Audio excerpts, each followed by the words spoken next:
I stared at the wedding invitation that arrived last Tuesday, my hands trembling as I read the elegant script announcing my brother Jake's upcoming nuptials. But it wasn't the invitation itself that made my blood run cold. It was the handwritten note tucked inside, penned in my mother's distinctive cursive, "Time to let bygones be bygones. Love, Mom and Dad." 17 years of silence, and they chose these words to break it.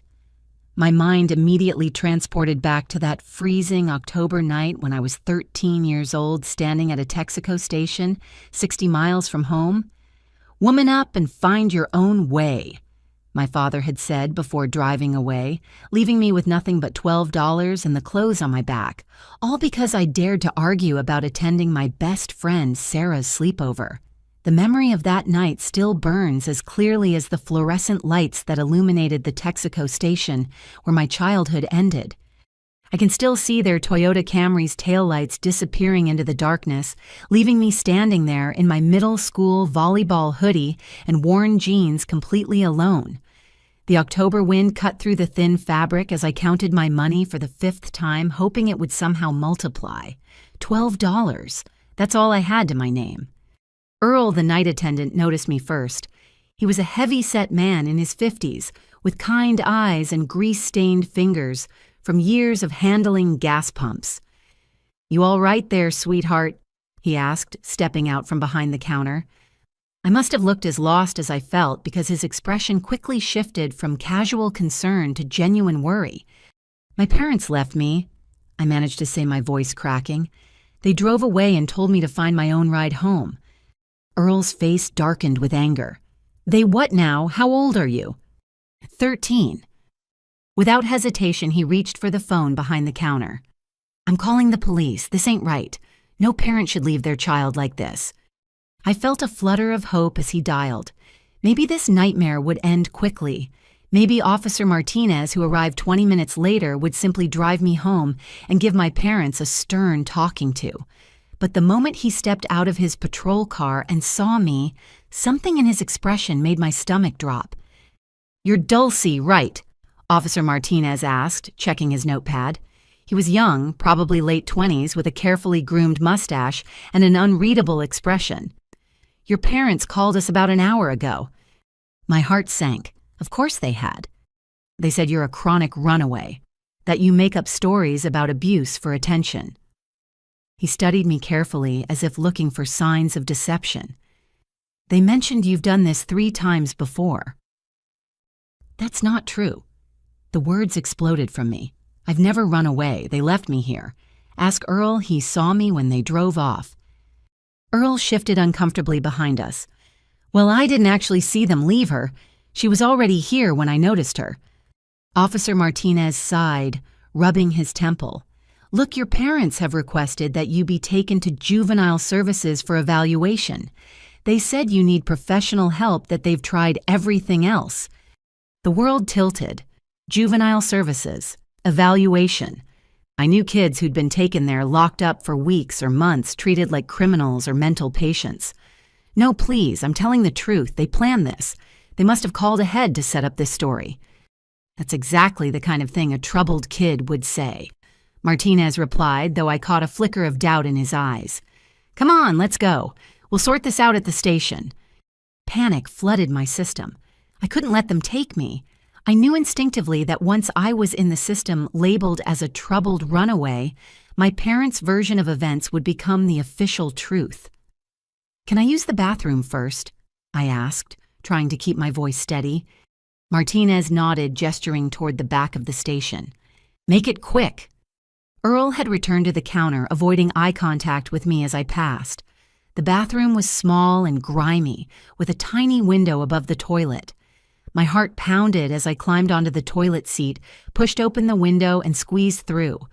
The drop to the ground was farther than I expected, and I landed hard on my ankle. But adrenaline pushed me forward as I limped into the darkness behind the gas station. I could hear Martinez calling my name, then Earl's voice joining in. Flashlight beams swept across the parking lot. I pressed myself against the cold metal of a dumpster, holding my breath as footsteps approached. They passed within 3 feet of me, but the shadows hid me well. For 2 hours, I remained frozen in place as they searched. I heard Martinez on his radio reporting that the runaway had fled again, confirming her parents' story. More patrol cars arrived. They searched the surrounding area methodically, but eventually gave up as the night grew colder. By the time the last patrol car left, it was past midnight. The gas station had closed Earl driving away in his pickup truck without a backward glance. I was completely alone, injured, and now officially labeled as exactly what my parents had claimed, a troubled runaway who couldn't be trusted. The irony wasn't lost on me. By running from the police, I'd made their lies become truth. But what choice did I have? Let them lock me up based on my parents' word? Allow myself to be evaluated by doctors who'd already been told I was a liar? I slumped against the dumpster, finally allowing the tears to fall. The metal was ice cold against my back, and my ankle throbbed where I'd landed on it. The $12 in my pocket felt like nothing against the vast emptiness of my situation. No phone, no way to contact anyone who might help, and now the police would be looking for me as a confirmed runaway. The reality of what my parents had done began to sink in. This wasn't a spur-of-the-moment punishment or an empty threat meant to scare me. They had called ahead, crafted a story, created an official narrative that painted me as the problem. They had planned this abandonment with the same careful attention they gave to planning family vacations or holiday dinners. But why, the question echoed in my mind as I shivered in the darkness. What kind of parents orchestrate their 13-year-old daughter's disappearance? What had I done that was so terrible? I'd argued about a sleepover, talked back a few times, gotten a B- in algebra. Normal teenage stuff that other kids did without being abandoned at gas stations. A rustling sound made me freeze. A rat emerged from beneath the dumpster, regarding me with beady eyes before scurrying away. I pulled my knees to my chest, making myself as small as possible. Somewhere in the distance, a train whistle blew lonely and mournful. I thought about Sarah, probably asleep in her warm bed, wondering why I hadn't shown up for the sleepover. Would she call my house in the morning? What would my parents tell her, that I'd run away? That I was getting help for my problems? Would anyone question their story? The temperature continued to drop. My volleyball hoodie, which had seemed warm enough when I'd left the house that afternoon, now felt like tissue paper against the wind. I spotted some cardboard boxes near the dumpster and grabbed them, trying to create some kind of shelter. The smell of rotting food made my stomach turn, but it was better than freezing. As I arranged the cardboard, a horrible thought struck me. What if this wasn't the first time they'd done this? My sister Emma had supposedly run away 5 years earlier when she was 15. I was only 8 at the time, too young to question the story. Emma had been troubled too, according to my parents. Always making up stories, seeking attention, causing problems. One day she was there, the next she was gone. We never heard from her again. The parallels were too obvious to ignore. Had Emma stood at some gas station too abandoned and afraid? Had she been labeled a runaway by police who'd been fed the same lies? Where was she now? The thought made me angry, and anger was better than despair. I wouldn't disappear like Emma. I would survive this, figure out what my parents were really doing, and find a way to expose them. But first, I had to make it through the night. I pulled the cardboard tighter around me, creating a small cave of sorts. My ankle had swollen, making it painful to move. Hunger gnawed at my stomach, but I couldn't risk going anywhere tonight. Tomorrow, I would figure out how to find food, water, shelter. Tomorrow, I would start learning how to survive. But tonight, I was just a 13-year-old girl sleeping behind a dumpster, abandoned by the people who were supposed to protect me. The stars above were hidden by clouds, and the darkness felt infinite. I closed my eyes and tried to imagine warmth, safety, home. But home was no longer a place I could return to. Home had driven away in a Toyota Camry, leaving me to woman up and find my own way. The cold had settled into my bones by 2 a.m, making sleep impossible. My makeshift cardboard shelter did little against the October wind that whistled through the alley behind the Texaco station. I was calculating how many hours until sunrise when I heard footsteps approaching. My body tensed, ready to run despite my swollen ankle.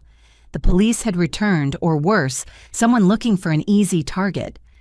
"You can relax," a voice said from the darkness. "I'm not going to hurt you." A figure emerged from the shadows. A teenage boy, maybe 16, carrying a worn backpack and a bundle of fabric. He had sandy hair that needed cutting and clothes that had seen better days, but his eyes were alert and surprisingly warm. "I'm Marcus," he said, keeping his distance to show he wasn't a threat. "Saw the police circus earlier. First time." I nodded, not trusting my voice. "Figured. You're doing it wrong." He gestured at my cardboard setup. "Wind's coming from the west tonight. You've got your opening facing right into it. Also, cardboard alone won't cut it. Here." He tossed me the bundle of fabric. It was a thick blanket army surplus by the look of it, with only a few holes. "Why are you helping me?" I asked, catching the blanket. Marcus shrugged, settling down a safe distance away. "Someone helped me my first night 3 months ago. Figured I'd pass it on." He showed me how to arrange the cardboard to block the wind properly, how to use the blanket to trap body heat. "What's your name?" "Dulcie." "How old?" "13. He winced. "That's rough. I was 13 when my stepdad first kicked me out, but at least I got to go back for a while. Parents, they left me here, told the cops I was a chronic runaway." Classic move. Marcus said, his voice bitter. "My stepdad did the same thing. Makes it easier for them. Nobody questions the concerned parent story." He pulled out a water bottle and offered it to me. "Small sips. Don't know when you'll find more." The water was lukewarm but tasted better than anything I'd ever drunk. How do you survive out here?" Marcus gave me a crash course in street survival over the next 2 hours. He taught me which restaurants threw out perfectly good food at closing time and exactly when to check their dumpsters. The McDonald's 2 blocks over tossed everything at 11:30 sharp. The Chinese place on 3rd Street was good for rice and vegetables around midnight. Pizza places were gold mines on weekends. "Never eat anything that smells off, no matter how hungry you are," he warned. "Food poisoning out here can kill you, and always check for mold, especially on bread." He showed me how to layer newspaper between clothing for insulation, how to wash up in public restrooms without getting kicked out, where to find clean water. The library was good during the day, he said, warm and quiet with bathrooms and water fountains. The key was to look like you belonged to carry a book and appear studious. "What about shelters?" I asked. Marcus shook his head quickly. "Too dangerous for someone your age. They'll call social services and then you're back in the system, plus some of the adults there." He didn't finish, but I understood. Better to stay invisible. He taught me about the morning police sweeps that happened around 6 a.m., clearing out anyone sleeping rough in the business district. The safe zones were the industrial area by the river and the abandoned lots near the old factory, but those came with their own dangers. He explained the unwritten rules of the streets, the territories different groups had claimed, who to avoid and who might help. "There's a woman who runs a food truck on Tuesdays and Fridays," Marcus said. "Mrs. Chen. She'll give you a free meal if you help her clean up. Doesn't ask questions. And the church on Maple does a clothing drive first Saturday of every month. Get there early for the good stuff." My head spun, trying to remember everything.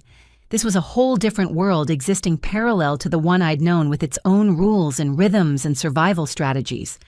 Just yesterday, I'd been worried about algebra tests and volleyball practice. Now I was learning which dumpsters had the best food and how to avoid being arrested for vagrancy. "Why did your stepdad kick you out?" I asked when Marcus paused in his instructions. His expression darkened. "I told a teacher about what he was doing to my mom. Teacher called social services. Investigation went nowhere because Mom was too scared to back me up. Stepdad was furious. Said if I wanted to destroy the family, I could live on the streets." He picked at a hole in his jeans. "That was 3 months ago. Mom still walks past me sometimes, pretends she doesn't see me." We sat in silence for a while. Despite everything, I realized I was lucky in a strange way. My parents had abandoned me cleanly with no pretense of love. Marcus had to watch his mother choose his abuser over him every day. "It gets easier," he said eventually. Not better, but easier. You learn the rhythms, find your spots, maybe make a few friends. Some kids even make it out eventually. Get jobs under the table, save up, find roommates. He stood up, shouldering his backpack. Speaking of which, I should check the pizza place before it gets too late. Want to come? I'll show you how it's done. I tried to stand, but my ankle gave out, sending me back to the ground with a gasp of pain. Marcus knelt beside me, gently examining my ankle. Sprained bad. You need to stay off it. He thought for a moment. Okay, new plan. You stay here, keep warm. I'll do the food run and bring you back something. Tomorrow, if you can walk, I'll show you where to find a first aid kit. You do that, share your food with me. He smiled and for a moment looked like any other teenager instead of a hardened street kid. First rule out here, we look out for each other when we can. The world's cruel enough without us adding to it. He headed off into the darkness, promising to be back within an hour. I wrapped myself in his blanket, amazed by the difference it made. The cardboard shelter, properly positioned, now actually blocked most of the wind. For the first time since my parents drove away, I didn't feel completely alone. Marcus had survived 3 months. Maybe I could too. He returned 40 minutes later with a feast by street standards, 2 slices of pepperoni pizza, an unopened bag of breadsticks, and half a chocolate cake that someone had special ordered but never picked up. We ate in companionable silence, and food had never tasted so good. Where do you sleep usually? I asked between bites. I move around. Staying in one place too long draws attention. Tonight I was planning to crash in the old railway depot, but it's a bit of a walk. You could stay here, I offered, surprised by my own boldness. I mean, there's room and you brought the blanket anyway. Marcus hesitated, then nodded. Just for tonight. It's actually good to have someone watch your back. You can take turns sleeping. We arranged ourselves carefully in the shelter, maintaining appropriate distance, but sharing the warmth. Marcus took the first watch, insisting I needed rest for my ankle to heal. Despite everything, I felt safer than I had all night. Not safe exactly, but not completely vulnerable either. Marcus, I said into the darkness. Yeah. Thank you for everything. I don't know what I would have done. You would have figured it out, he said firmly. You're tougher than you think. All of us out here are. We don't have a choice. I dozed, fitfully waking every time a car passed or a sound disturbed the night. During Marcus's sleep shift, I kept watch like he'd shown me alert for any approaching danger. The night seemed endless, but eventually the sky began to lighten in the east. Marcus woke just before 5, instantly alert. I need to move before the sweeps start. You should too, once your ankle's better. He gathered his few belongings, quickly efficient from practice. Will I see you again? I asked, suddenly desperate not to lose this connection. Maybe. I'll check back here tomorrow night if I can. But Dulcie... He paused, looking uncomfortable. Don't depend on anyone out here, including me. People disappear. They get arrested, they move on, He didn't finish. Just be careful who you trust. He left me the blanket despite my protests. I've got another stashed, he said. Then he pulled out a crumpled piece of paper and wrote something on it. If you're ever in real trouble, go to this address. It's a drop-in center run by an ex-street kid. They won't call the cops, but only use it for emergencies. Then he was gone, melting into the pre-dawn darkness like he'd never existed. I tucked the paper carefully into my shoe and began the painful process of standing. My ankle was worse after the night's rest, swollen and purple, but I couldn't stay here. The police would return or Earl would find me when he opened the station. I limped slowly toward the library. Marcus had mentioned each step agony. The blanket was bulky but precious, my only possession besides the clothes I wore. The $12 remained in my pocket, untouched. Marcus had shown me how to survive without money, at least for now. As the sun rose over the city, I thought I knew. I realized I was seeing it with completely different eyes. Every doorway was potential shelter, every dumpster a possible meal, every police car a threat. I was no longer Dulcie, the 8th grader who worried about homework and friend drama. I was Dulce, the runaway, learning to survive in shadows I'd never known existed. By the time I reached the library, it was almost 6. I found a hidden spot behind some bushes to wait until opening time, wrapping the blanket around myself. My stomach was already growling despite the late-night pizza, and my ankle throbbed with each heartbeat. But I was alive. I was free, and I had knowledge I hadn't possessed 24 hours ago. When I woke from an exhausted doze 2 hours later, the sun was fully up. I carefully folded Marcus's blanket and checked the note he'd given me. The address was real memorizable, but something else was written on the back that I hadn't noticed in the darkness. "Sorry kid, trust no one." The words sent a chill through me. I looked around, half expecting to see Marcus watching from somewhere, but the street was empty of familiar faces. Just commuters heading to work, living their normal lives, not noticing the injured girl with a blanket clutched to her chest. Trust no one. Even Marcus, who'd shown me kindness, who'd shared his food and knowledge, felt the need to leave that warning. Because on the streets, trust was a luxury none of us could afford. Everyone had their own survival to worry about. I tucked the note back in my shoe and prepared to face my second day as a runaway. The library would open soon. I would clean myself up, find something to read, try to blend in. I would rest my ankle and plan my next move. And I would remember Marcus's lessons, both the ones he'd spoken and the one he'd written. Trust no one. In a world where parents could abandon their children and police could be made to believe lies, maybe that was the most valuable lesson of all. The public library opened at 9 sharp. I had been waiting behind the bushes for an hour practicing looking normal. Marcus had been right about appearance mattering. I finger-combed my hair, used spit to clean the worst dirt from my face, and adjusted my volleyball hoodie to hide a new tear. The blanket went into a plastic bag I'd found, making it look like I was carrying library books. Inside warmth enveloped me like a hug. I hadn't realized how cold I'd been until that moment. The librarian at the front desk, a middle-aged black woman with silver-streaked hair and kind eyes behind wire-rimmed glasses, glanced up as I entered. "Good morning," she said pleasantly. Her name tag read, Mrs. Patterson. "Morning." I mumbled, trying to project student doing research energy. I made my way to the young adult section, grabbing a random book about dystopian futures. Ironic, considering I was living my own dystopia. I found a corner table partially hidden by shelves and settled in. The chair felt like heaven after a night on concrete.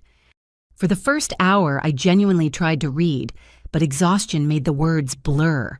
I switched to pretending turning pages at regular intervals while actually watching the library's rhythm. Mrs. Patterson made regular rounds straightening chairs and checking on patrons. A security guard did a loop every 30 minutes. The bathrooms were down a hallway, no cameras visible. By 11, I desperately needed those bathrooms. I left my book open to hold my place and limped down the hallway. Inside, I locked the door and finally saw myself in a mirror. The girl staring back looked like a stranger. Hair matted despite my efforts, dirt streaked on my cheek eyes hollow with exhaustion. My ankle had swollen more, straining against my sneaker. I washed as thoroughly as possible with paper towels and hand soap. The hot water felt miraculous on my cold hands. I even managed to rinse my hair in the sink, though drying it with paper towels left it looking worse than before. But at least I was cleanish. Back at my table, I found Mrs. Patterson straightening nearby books. She glanced at my open book, then at me. Something flickered in her expression. "That's the 3rd time you've had that same page open," she said quietly. My heart stopped. I'd been careless, too tired to properly fake reading. "I'm studying it really carefully." I tried. She moved closer, lowering her voice. "Honey, I've been a librarian for 22 years. I know when someone's reading and when someone's just trying to stay warm." Her eyes took in my damp hair the way I favored my injured ankle. "Are you all right?"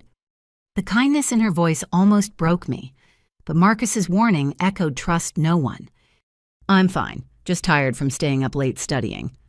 Mrs. Patterson nodded slowly. "Of course. Well, there's a reading nook in the back that's more comfortable. Quieter, too. Less foot traffic." She pointed toward a corner I hadn't noticed. "The history section. Nobody ever goes back there on weekdays."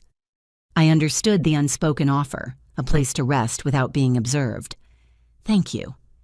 She started to walk away, then paused. The library serves free lunch to students in our after-school program at noon, in the community room. If you happen to be there, I doubt anyone would check whether you're officially enrolled. My empty stomach clenched with hope. That's good to know. Mrs. Patterson smiled and continued her rounds. I gathered my things and found the history section. She was right, it was perfect. High shelves created a private space with a comfortable chair and even a small table. I sank into the chair, elevating my injured ankle on my backpack. For the next hour, I dozed, fitfully startling awake whenever someone walked past. At 5 minutes to noon, I made my way to the community room. About a dozen kids were already there, mostly elementary age. Mrs. Patterson was setting out sandwiches and fruit. "Oh, good you made it," she said casually, as if I belonged there. "Help yourself. We always have extras." I took a turkey sandwich, an apple, and a juice box, trying not to seem too eager. The food was simple, but felt like a feast. I ate slowly, savoring each bite while the younger kids chattered around me. "You're new," a boy about 10 observed. "Just started coming," I said vaguely. "Cool. Mrs. P's the best. She lets us do homework here and everything." After lunch, I returned to my history nook. The food and warmth made me drowsy, but I forced myself to actually read this time, choosing a book about local history. If I was going to hide here regularly, I needed to blend in better. Around 2 o'clock, nature called again. This time, as I walked to the bathroom, I passed the computer area. On the community bulletin board, among notices for yoga classes and book clubs, I saw it. My school photo stared back at me from a missing person flyer. Runaway Dulcie Martinez, age 13, may be dangerous to herself or others. If seen, do not approach. Contact police immediately. The words hit like physical blows. Dangerous, do not approach. They'd made me sound like a criminal or a mental patient. My knees went weak. I tore my eyes away and continued to the bathroom, locking myself in a stall. Panic rose in my throat. How many of these flyers were out there? Had Mrs. Patterson seen it? Was she calling the police right now? When I emerged minutes later, Mrs. Patterson stood by the sink holding the exact flyer I'd just seen. "I thought so," she said softly. "Dulcie Martinez." I backed toward the door, ready to run despite my ankle. "I'm not dangerous, I swear. They're lying about everything." "I know." Those 2 words stopped me cold. No. Mrs. Patterson locked the bathroom door and leaned against it. 25 years ago, I was 15. My parents didn't want a teenage daughter who asked questions, who had opinions, who wouldn't just smile and obey, so they had me committed, said I was troubled, violent, a danger to myself. Her voice was steady, but her eyes held old pain. I spent 2 years in that place. 2 years of medications. I didn't need treatments for illnesses I didn't have all because it was easier than dealing with a real daughter. "How did you get out?" "Turned 18. They couldn't hold me anymore. But those 2 years are on my record forever. Made getting jobs, apartments, everything harder." She folded the flyer carefully. "When I finally built a life, became a librarian, I swore I'd watch for kids like us. The ones labeled troubled when their only trouble is the adults who should protect them. So you'll help me." "I'll do what I can, but we need to be smart about it." She thought for a moment. "There's an old storage room in the basement. Used to be the children's section before we renovated.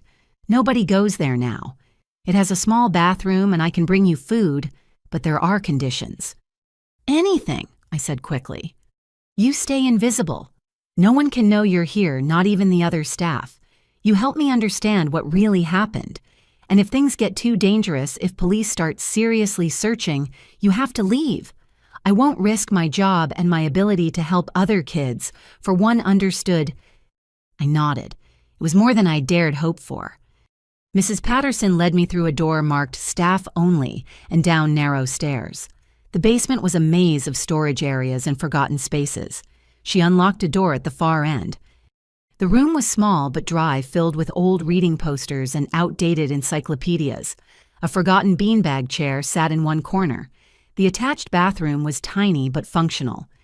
"I'll bring blankets tomorrow," she said, and some clothes from the donation bin. What size shoe do you wear? 7. Same as my niece. I'll see what I can find. She paused at the door. Dulcie, I need to know. Why did they do this to you? I told her everything. The argument about the sleepover, my father's cold command to woman up the police believing their lies. Then hesitantly, I mentioned Emma. Mrs. Patterson's face went very still. You had a sister who disappeared, also labeled a runaway. 5 years ago, she was 15. What was her full name? Emma Louise Martinez. Mrs. Patterson pulled out her phone, typing rapidly. Her expression grew increasingly grim. Dulcie, I need to check something. Will you be all right here for a few hours? I nodded, confused but trusting her urgency. Lock the door behind me. Don't come out for any reason. I'll knock 3 times, pause, then twice more. That's how you'll know it's me. After she left, I explored my new sanctuary. Running water, a toilet, electric lights, walls, and a roof. After last night, it felt like a palace. I curled up on the beanbag chair, finally allowing exhaustion to claim me. The knock came hours later, 3 times, pause, twice more. Mrs. Patterson entered carrying a canvas bag. I brought dinner and some supplies. She unpacked sandwiches, fruit, bottled water, basic toiletries. But first we need to talk about what I found. She showed me printouts from newspaper archives. I remembered your sister's case vaguely. It was in the papers, but I found something else. She handed me an article from 3 years ago. A Jane Doe was found in Colorado, right age, similar description to Emma, never identified. My hands shook as I read. The girl had been found at the bottom of a ravine, injuries consistent with a fall or a push. There's more, Mrs. Patterson said gently. I have a friend who works in social services. Off the record, she told me your parents filed for Emma's death certificate last year. Claimed they had evidence she died. They've been collecting survivor benefits. The room spun. They killed her. They killed Emma, and they're profiting from it. We don't know that for certain, but it's suspicious enough that we need to be very careful. If they abandoned you the same way... She didn't finish. Dulcie, have you noticed anything else strange about your family? Any patterns? I thought hard, then remembered. My dad's sister, Aunt Maria. She supposedly moved to Mexico when I was little, but she and my dad had been fighting about my grandmother's will. Mrs. Patterson made another note. Tomorrow I'll do more research. For now you need rest and food. Eat then sleep. We'll figure this out, but it's going to take time. After she left, I sat in my small room processing everything. My parents weren't just cruel or neglectful, they were something far worse. And Emma... I couldn't think about Emma without feeling sick. But I wasn't alone anymore.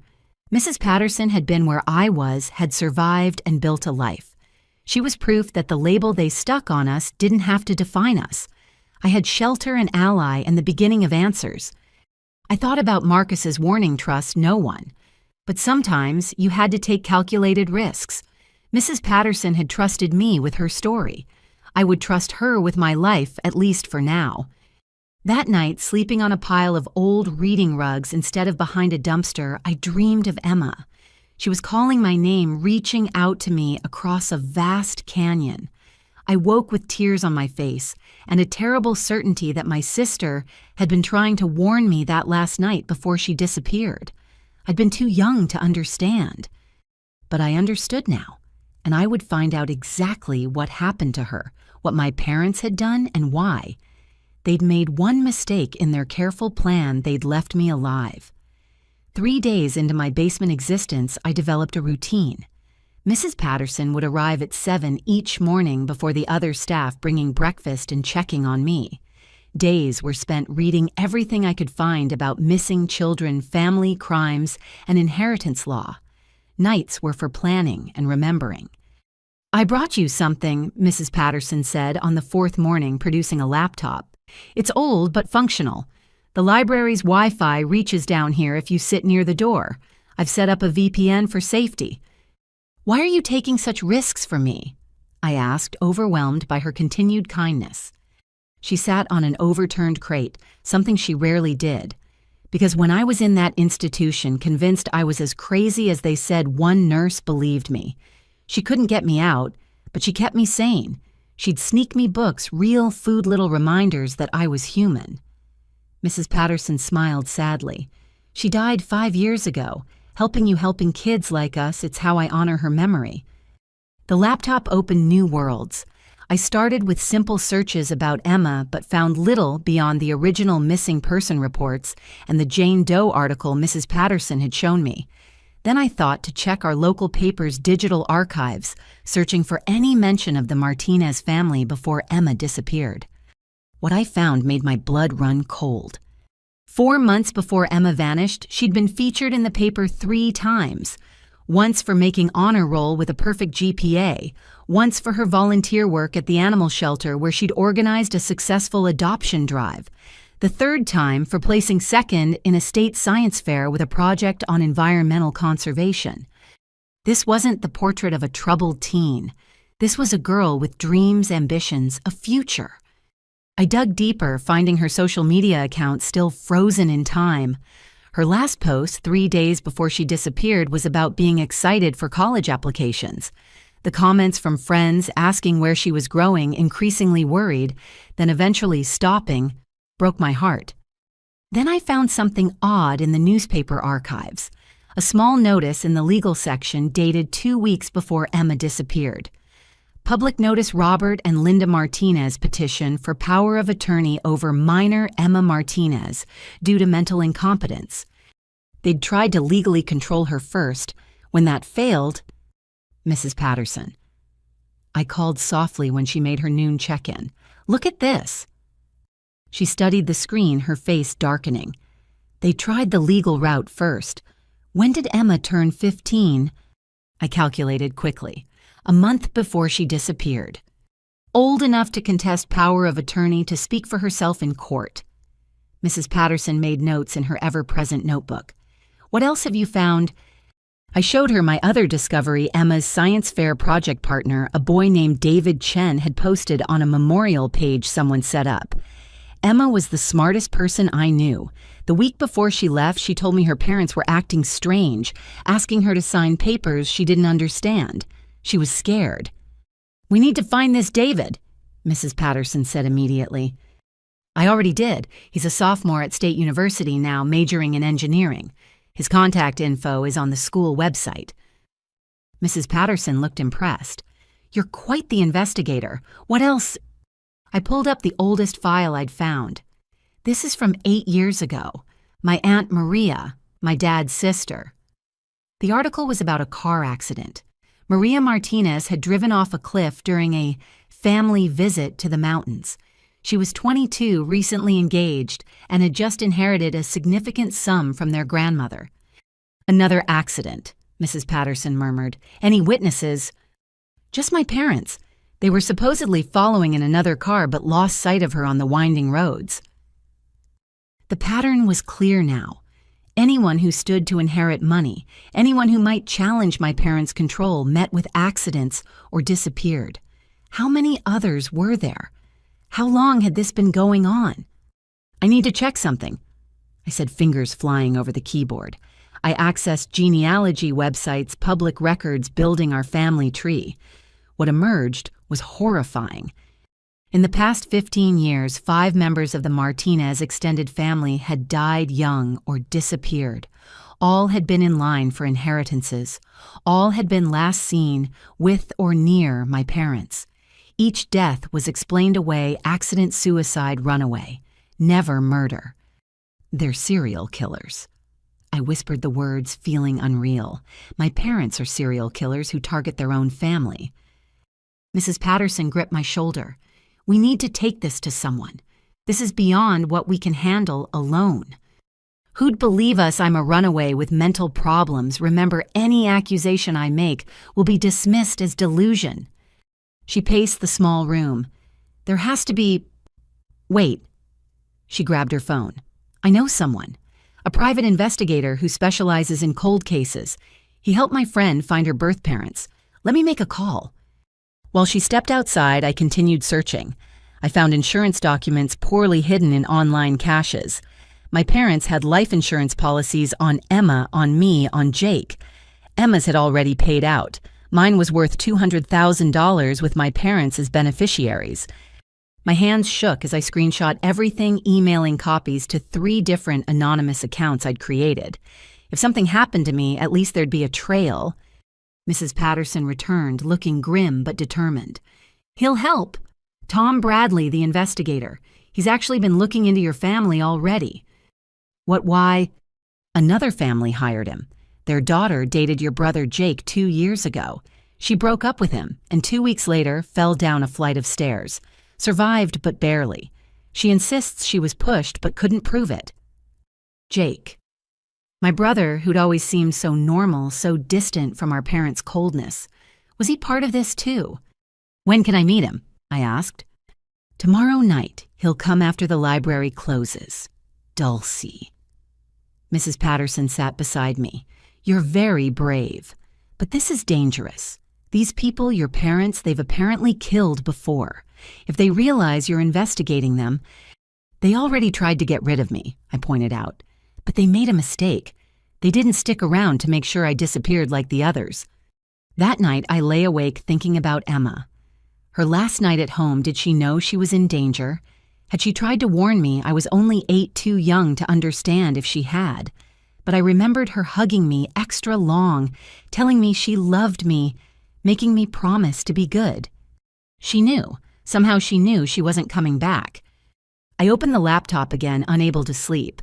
This time I searched for Emma Martinez plus Colorado, plus the date range of the Jane Doe discovery. Buried in a hiking forum was a post that made my heart race. "Strange encounter on Bear Peak Trail," it read. "Saw a family arguing near the cliff edge. Teen girl seemed scared, kept trying to back away while her parents grabbed at her. Would have intervened, but they saw me and immediately acted normal, all smiles. Got bad vibes." This was around 3 p.m. on October 15th. October 15th, the day Emma disappeared. I screenshot it, added it to my growing file. One witness, one person who'd seen something wrong. It wasn't enough for court, but it was validation that my instincts were right. By morning, I'd compiled a 20-page document with every suspicious death, every insurance payout, every piece of evidence I could find. Mrs. Patterson found me asleep at the laptop, my face pressed against the keyboard. "You need to pace yourself," she said gently, bringing breakfast. "This isn't a sprint." 17 years, I said. "They've been doing this for at least 17 years. How many people have died? How many families destroyed? And everyone just believed them because they're good at playing the grieving relatives." "Not everyone," Mrs. Patterson reminded me. "That hiker had suspicions. David Chen knew something was wrong, the girl who survived Jake's push. People see, they just don't always connect the dots." "Until now." She smiled grimly. "Until now. Eat your breakfast. Tonight we start connecting those dots with someone who can actually do something about it." I thought about my parents probably going about their normal lives, confident their latest abandonment had worked. They had no idea I'd found shelter allies, and most importantly, the truth about their 17-year murder spree. "Emma, I promise silently I'll expose them. For you, for Aunt Maria, for all of them. They won't get away with this." The 8th grader who'd argued about a sleepover was gone. In her place sat a detective, a survivor, and maybe the key to bringing down a family of killers who'd hidden behind respectability for far too long. Tomorrow I'd meet Tom Bradley. Tomorrow we'd begin building a case. But today I had more searching to do, because somewhere out there were more victims, more families who deserved justice, and I wouldn't stop until I found them all. 3 weeks had passed since my parents' abandonment, and I'd grown comfortable in my basement sanctuary. Too comfortable, perhaps. Mrs. Patterson had created a routine that made me feel almost normal. Meals appeared regularly. I had books and internet access, and my ankle had finally healed. But normalcy was an illusion, as I discovered the Tuesday morning when everything changed. I was deep in research cross-referencing insurance claims with obituaries when Mrs. Patterson burst through the door without her usual knock pattern. "Someone's been asking about you," she said breathlessly. A man with a camera taking pictures of the library entrance says he's a concerned citizen looking for a runaway. My blood froze. Police? No. Private investigator, but not Tom Bradley. This one feels wrong. She pulled out her phone, showing me a blurry photo she'd managed to snap. The man was tall, thin, wearing an expensive suit that seemed out of place for someone claiming to search for runaways. He's been questioning all the staff showing your picture. I started packing immediately. 3 weeks of safety had made me careless, but my street instincts kicked back in fast. Everything important went into my backpack. The laptop, my evidence files backed up on multiple USB drives, the few clothes Mrs. Patterson had brought me. "Wait," she said. "Don't run yet. Tom Bradley is coming this afternoon as planned. Let me text him about this." Her phone buzzed almost immediately. "He says to sit tight. He's on his way now." Another buzz. "And he says to tell you to check your email. He sent something this morning." I opened the laptop, hands shaking slightly. Bradley's email was brief but shocking. "Dulcie, I've been investigating your family for 18 months. You're not the first person to suspect them. I have evidence, but I need a living witness, someone who survived their attempts. Stay safe. We're closer to justice than you know. Tom." Attached were files that made my own research look amateur, financial records showing suspicious money transfers after each family death, medical reports that didn't quite add up, and photographs of my parents meeting with the same funeral director after each tragedy, like they had death on speed dial. "He's been building a case," I breathed. "He already knew everything I found and more." Mrs. Patterson's phone rang. She answered, her face going pale. "The investigator is showing a warrant to the head librarian, says he has authority to search for a dangerous runaway who might be hiding here." That's not possible. Real warrants don't work like that for runaways. Which means it's fake and he's desperate enough to use it. She helped me finish packing. There's an old service tunnel that connects to the building next door. It's how they used to move books before the renovation. Go through there, exit through the coffee shop, and meet Bradley at the place he specified. She handed me an envelope. "Emergency cash. And Dulcie, don't come back here. They know about this place now." We hugged quickly, both of us aware this might be goodbye forever. This woman who'd risked everything for a stranger, who'd given me hope when I had none, who'd believed me when no one else would. "Thank you," I whispered, "for everything." "Make them pay," she whispered back. "For Emma. For all of them." The service tunnel was narrow and dusty, clearly unused for years. I crawled through darkness, following Mrs. Patterson's directions, until I emerged in a storage room that smelled of coffee beans. The shop was busy, easy to slip through unnoticed, but as I pushed out onto the street, I spotted him immediately, the thin man from Mrs. Patterson's photo, standing across from the library entrance, watching. I pulled up my hood and walked the opposite direction, forcing myself not to run. 3 blocks away, I ducked into an alley to catch my breath and check Bradley's instructions. We were to meet at a diner on the east side somewhere my parents' investigator hopefully wouldn't think to look. The journey took an hour using every technique Marcus had taught me. Double backtake, unexpected turns, use reflections to check for followers. By the time I reached Mabel's 24-hour diner, I was confident I'd lost any tail. Tom Bradley wasn't what I expected. Instead of the grizzled film noir detective, I'd imagined he was clean-cut mid-40s, looking more like an accountant than someone who investigated murders. He sat in a corner booth, positioned to see all entrances. "Dulce Martinez," he said quietly as I slid in across from him. "You look like your sister." Those 5 words hit harder than any punch. "You knew Emma." I've studied her case extensively. Even found some people who remembered her. Smart girl. Too smart for her own good, maybe. He pulled out a tablet, angled so only I could see it. "Before we start, I need you to know something. I'm not just investigating your family for clients. This is personal." He showed me a photograph of a young woman, early 20s, bright smile. "My niece, Rebecca. She worked at the same insurance company as your mother 10 years ago. Became friends with the family, even house sat for them once. Then she discovered some discrepancies in policy payouts. She came to me for advice, said she thought the Martinezes were committing fraud. What happened to her? His jaw tightened. Carbon monoxide leak in her apartment 2 days after she talked to me. Investigators ruled it accidental, a faulty heater. But Rebecca was meticulous about safety. She'd just had that heater inspected the week before. Another victim, another accident. How many more were out there? So you've been investigating them ever since? On and off, but carefully. Your parents are connected, have friends in useful places. Every time I got close to something concrete, witnesses would disappear or change their stories.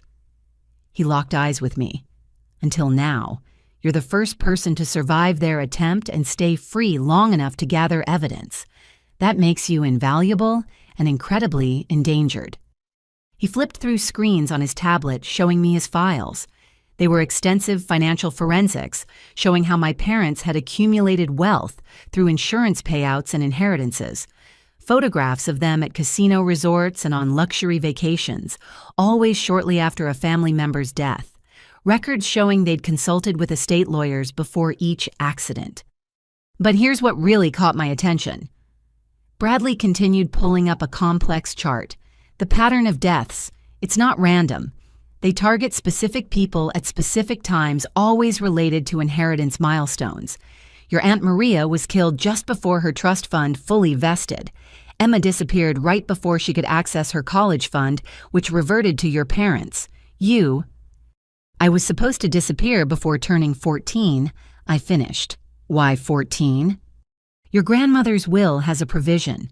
Any grandchild who dies or is declared legally incompetent before age 14 has their share redistributed to the surviving family members.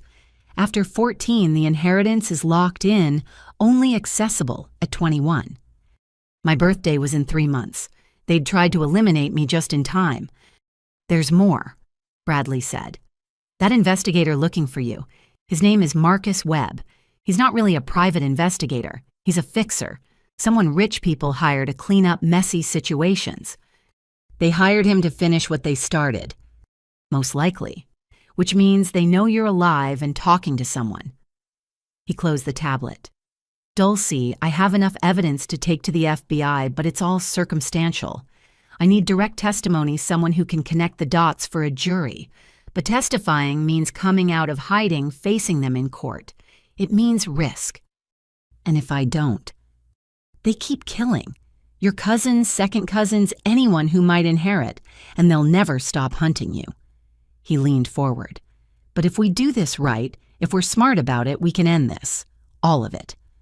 A waitress approached and we ordered food I didn't taste.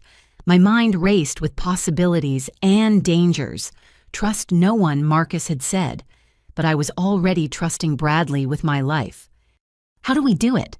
I asked finally. First, we need to get you somewhere safe. I have contacts in the U.S. Marshals who run witness protection. Not official WITSEC, but a safe house while we build the case. Second, we need more evidence. The FBI will want everything airtight before moving against people with your parents' connections. And Jake, my brother, Bradley's expression darkened. Jake is complicated. I have evidence he's been involved in at least 2 attempts, including the girl who hired me initially. But recently, he pulled up another file. He's been making large donations to homeless shelters and runaway programs. Either he's building a charitable cover story or he's guilty, I said. Jake had always been distant but never cruel. Could guilt have changed him? Possibly. We'll need to be careful around him. Bradley signaled for the check. For now, let's get you to the safe house. We'll have time to plan once you're secure. We left separately, him first, me, 5 minutes later.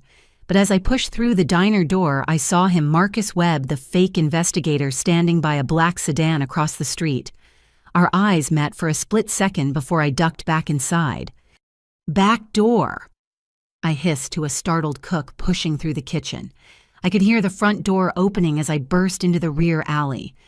Run, my instincts screamed. But running meant abandoning Bradley, meant losing my chance at justice. I crouched behind a dumpster, how many of those had hidden me now, and pulled out the phone Mrs. Patterson had given me. Bradley answered immediately. "Where are you?" "Behind the diner. Webb is out front. He saw me." "Stay put. I'm circling back." 3 minutes felt like 3 hours. Then Bradley's unremarkable Honda pulled into the alley. I dove into the back seat, staying low as we pulled away. "He'll follow," I said. "Let him try." Bradley drove with practiced calm, making seemingly random turns. I've been evading tails for 20 years. Besides, we're not going far. We pulled into a parking garage downtown. Bradley led me through a maze of levels and stairwells, eventually emerging in a different building entirely.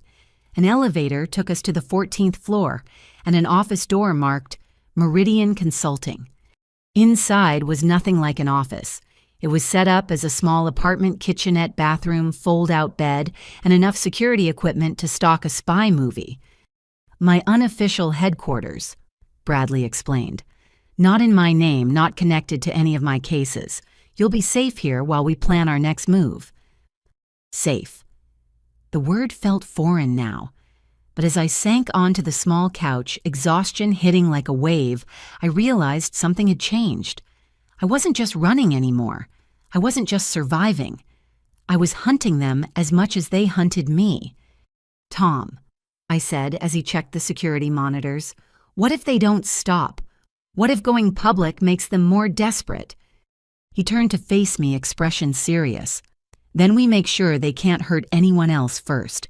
Your parents have operated in shadows for 17 years. It's time to drag them into the light."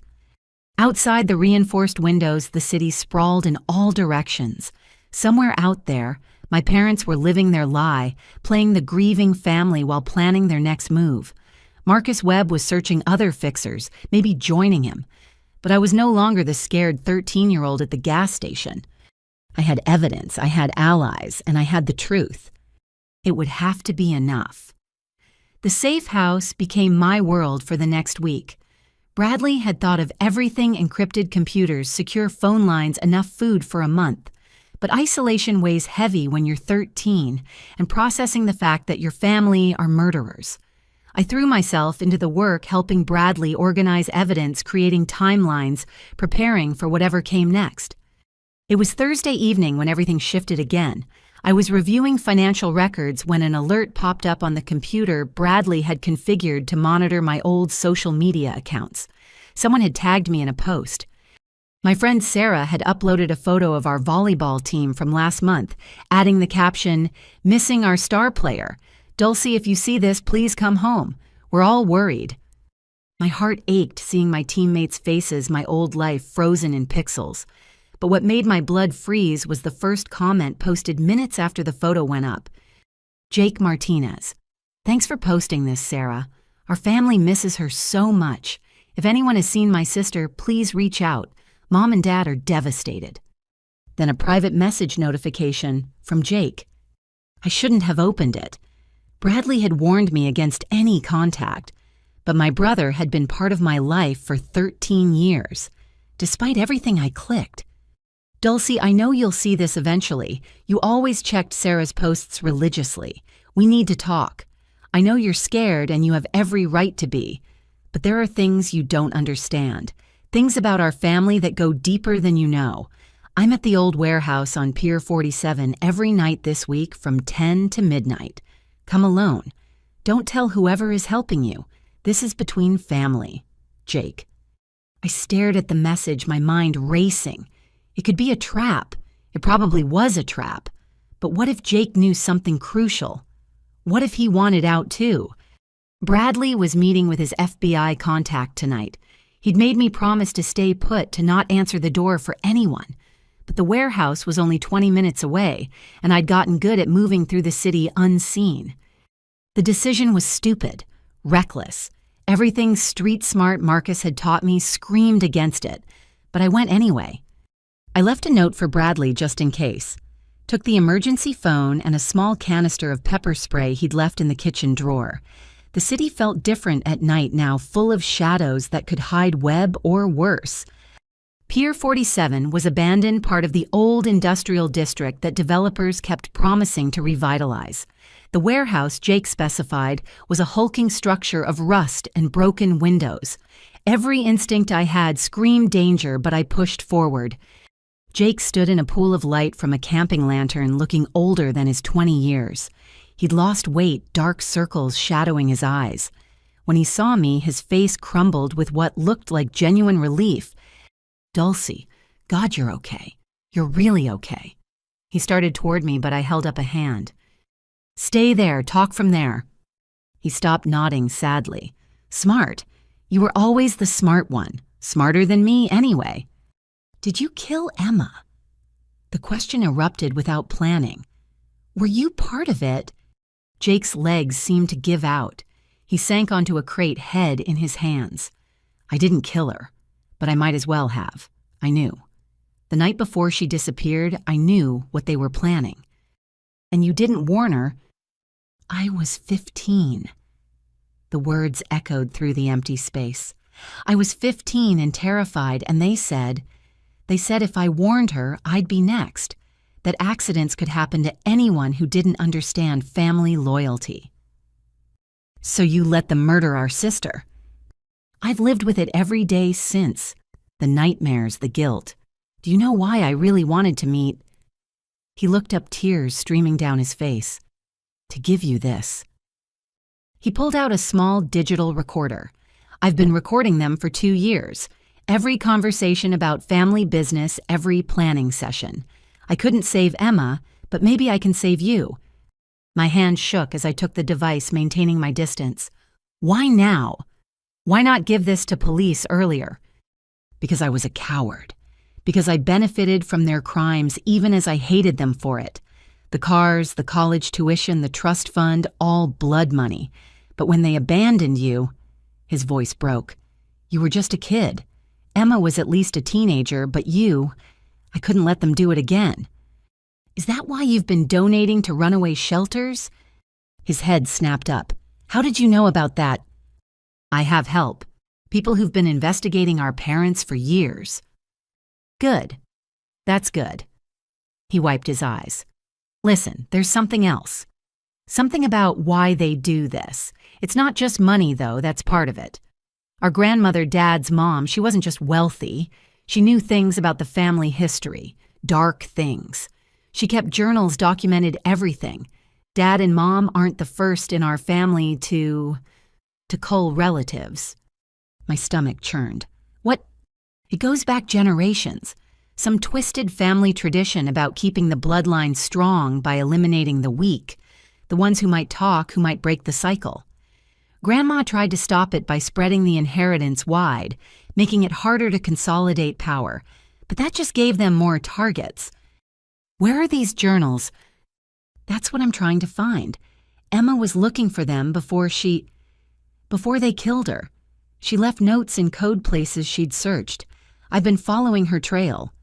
He stood slowly. "Dulcie, they're getting desperate. Hiring Webb was just the start. They know you're out there building a case. They're planning something bigger." "How do you know?" "Because they asked me to help, wanted me to use my connection with Sarah to track you down. I've been stalling, but—" He pulled out his phone, showing me a text thread. "They're threatening her now. Said if I don't produce results, my girlfriend might have an accident." "Sarah's not your girlfriend." "They don't know that, but she's still in danger because of her connection to you." He pocketed the phone.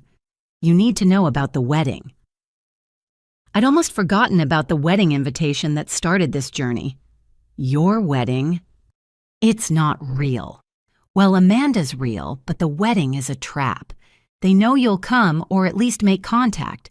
Every relative who might oppose them will be there. One location, one event." He didn't need to finish. "They're planning a mass murder.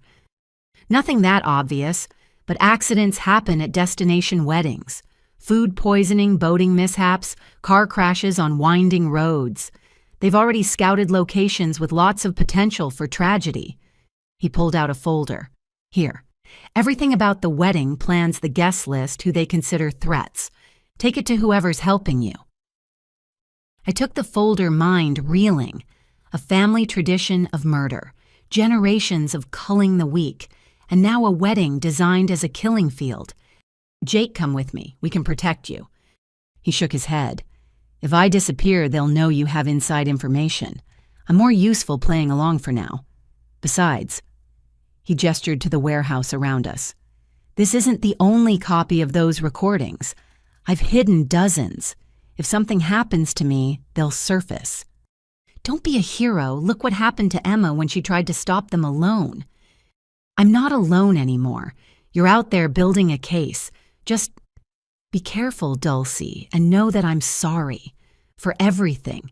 For not protecting Emma, for benefiting from their crimes, for being too weak to stop them sooner. A sound from outside made us both freeze. Footsteps on gravel, multiple sets. Go, Jake whispered urgently. Back exit through the offices. Go! I ran clutching the recorder and folder. Behind me, I heard car doors slamming, voices calling Jake's name. Not our parents, they'd never dirty their own hands, but Webb maybe, or others like him. The offices were a maze of decay and debris. I navigated by moonlight and memory of similar buildings explored during my homeless weeks. Behind me, shouts echoed through the warehouse. Jake's voice rose above them, playing confused, asking what was wrong. I burst out onto a different street, immediately blending into a group of late-night workers heading home. My hands shook as I texted Bradley. Coming back, have information, being followed. His response was instant. Stay public, main streets only. I'm sending help. The 20-minute journey stretched into an hour of doubling back and hiding in late-night businesses. By the time I reached the safe house building, a woman I'd never seen before was waiting by the entrance. Bradley sent me, she said quietly, showing FBI credentials. Let's get you inside. Bradley was pacing when we arrived, his usual calm cracked. What were you thinking I told you to stay put? I handed him Jake's evidence. Family emergency. His anger evaporated as he examined the recorder and files. This is everything we need. Documentation of conspiracy planning, historical pattern. He looked up. Your brother gave you this. He's been collecting it for 2 years, living with the guilt of Emma's death. I collapsed onto the couch, exhaustion hitting hard. Tom, it's bigger than we thought. This isn't just my parents. It's generational. A family tradition of murder. Bradley sank into a chair, processing. That explains the sophistication. They learned from their parents who learned from theirs.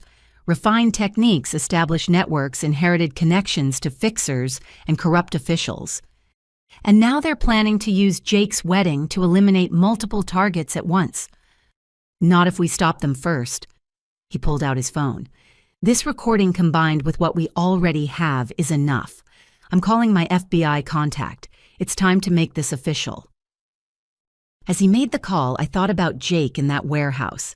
My brother, who'd carried the weight of Emma's death for 5 years, who'd finally found the courage to act even if it came too late for our sister. The recorder contained hours of content. Bradley and I listened to snippets while waiting for the FBI. My parents' voices casual as they discussed murder, like others discussed grocery lists, planning accidents, comparing methods, even laughing about past successes. One conversation made me physically ill. My mother describing Emma's final moments. She actually thought we were taking her to look at colleges, even thanked us for supporting her dreams, right up until Robert pushed her. My father's response, the grateful ones are always easiest. They never see it coming. By dawn, our safe house was full of federal agents. Bradley's contact, Special Agent Rivera, had brought a team specializing in organized crime and murder-for-hire conspiracies. They took my statement, made copies of everything, began planning their approach. We'll need you to testify, Rivera told me. Your direct testimony combined with this evidence will ensure convictions, but we'll protect you. Official witness protection this time. What about Jake? He's still with them, pretending everything's normal. We'll extract him carefully. Can't tip our hand too early.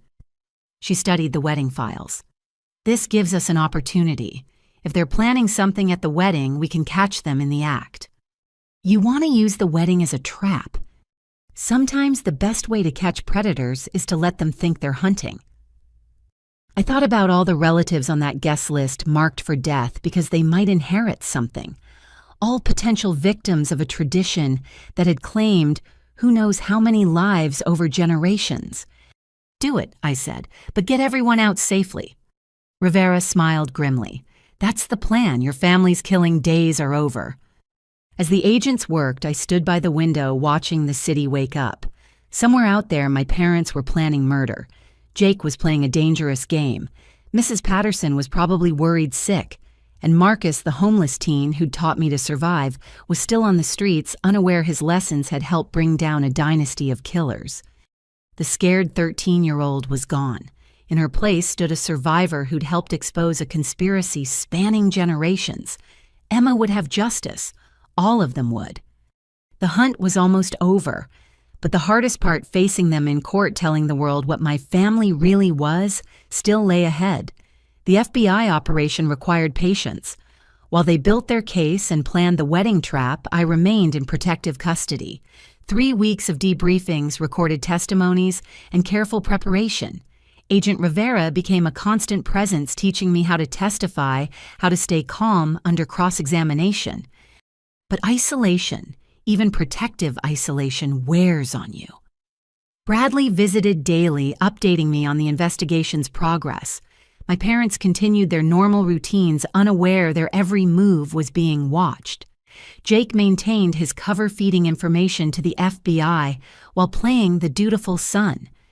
It was Mrs. Patterson who provided unexpected relief. Bradley had made contact with her, assuring her I was safe. She sent books, letters of encouragement, and crucially updates about the library community I'd left behind. One letter concerned me. There's a new woman volunteering with our youth programs, Nancy Williams. She seems particularly interested in helping runaway teens. Something feels off about her, but I can't pinpoint what. I showed the letter to Rivera. Mrs. Patterson has good instincts. Might be worth checking. Rivera nodded, making a note. We'll look into it. Can't be too careful with your family's network. That afternoon, Bradley arrived with troubling news. We've been tracking your parents' communications. They've hired someone new. Not a fixer like Webb, but someone who specializes in finding missing children. A woman named Nancy Williams. My blood ran cold. She's at the library near Mrs. Patterson. We know. We've been monitoring her since she showed up. Bradley pulled up a file on his tablet. Nancy Williams doesn't exist before 6 months ago. The identity is completely fabricated. But we tracked her real name, Nicole Vance. She runs what looks like a foster home for troubled teens. Looks like. No official licensing, no government oversight, and teens who go there have a tendency to disappear. The room spun, another predator hunting vulnerable kids, but this one was connected to my parents somehow. Rivera took over. We've been investigating similar operations. There's a network of these fake foster homes all connected to wealthy families who need problems to disappear. Kids who might inherit money, who might talk about family secrets, who might testify against relatives. My parents hired her to find me. More than that, we intercepted communications suggesting they hired her to make sure you never surface again, permanently. Rivera's expression was grim. But this gives us an opportunity. If we can document her operation, connect it to your parents, it's another charge to add. Conspiracy to commit murder across state lines. You want to use me as bait? No, absolutely not. Bradley's voice was firm. You've risked enough. But Rivera looked thoughtful. Not bait, but we need someone on the inside to document what's happening there. Someone who could pass as a runaway. I won't let you send Dulcie back into danger, Bradley insisted. I'm not suggesting we do. Rivera pulled up another file. We have an undercover officer who specializes in these operations. Officer Kim Chen, 22 but looks 16. She's extracted dozens of kids from trafficking situations. Let me help, I said. Both adults turned to stare at me. Not go inside, but help plan. I know how runaways think what would seem believable. I can help her prepare." They exchanged glances, then Rivera nodded. "Actually, that could be valuable. You've lived it. You know what details would ring true or false." Over the next 2 days, I worked with Officer Chen. She was petite and tough, with eyes that had seen too much despite her youth. I taught her the small things, how kids on the street layer clothing where they hide precious items, the wariness that becomes second nature. "Never turn your back on a door," I told her. "Always know your exits, and if someone offers help that seems too good, it usually is." She absorbed everything, asking detailed questions about my time on the streets. In return, she shared stories of other kids she'd saved, building my confidence that she could handle whatever Nancy Williams was running. The plan was simple. Chen would appear at the library, play the desperate runaway, let Nancy rescue her.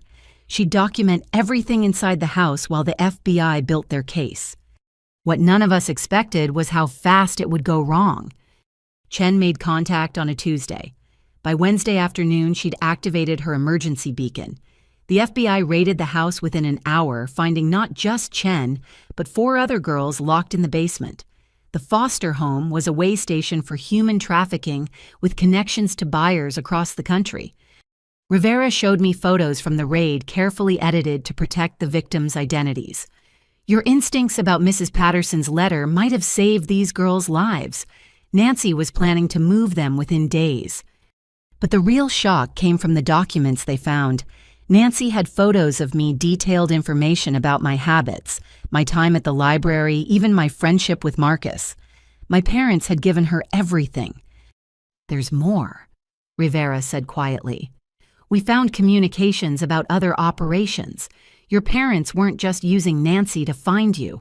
They've been supplying kids to her operation for years. Runaways who might talk foster children, who knew too much, any child who posed a threat to their network." I thought I couldn't be more horrified by my family. I was wrong. "Emma?" I asked, though I dreaded the answer. "We don't know. Nancy's records only go back 7 years.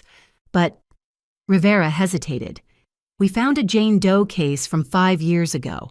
A girl matching Emma's description was found escaped from a trafficking ring in Colorado. She died from injuries sustained during captivity. The DNA was too degraded to identify her definitively, but the timeline—" I couldn't breathe. Emma might not have died on that cliff. She might have survived the push only to face something worse. Months of captivity, of horror, before finally dying alone and unidentified. "I'm going to be sick," I managed. Bradley held my hair as I emptied my stomach, the full evil of my parents hitting like a physical blow. They weren't just killers. They were suppliers to a network of child predators using murder attempts as recruitment tools. When I could speak again, my voice was steel. "I want them destroyed, not just arrested. I want their entire network burned to the ground." "That's the plan," Rivera assured me. "Nancy's already talking, trying to cut a deal. She's naming names, including your parents. The wedding trap is still on, but now we're looking at federal trafficking charges on top of murder." Chen visited that evening bandaged but determined. "Those girls are safe because of your warning," she told me. "You saved them." "You saved them, I just wrote a letter." "No." Her voice was firm. "You survived long enough to expose this. You gathered evidence when everyone else was fooled. Those girls are free because you didn't give up." That night, I lay awake thinking about Emma. Had she known about the trafficking? Is that why they had to silence her? Or had she simply been in the wrong place at the wrong time, another profitable casualty in their sick enterprise? Bradley had news in the morning. "Jake made contact. Your parents are accelerating the wedding timeline. They're spooked by Nancy's arrest, though they don't know we've connected her to them.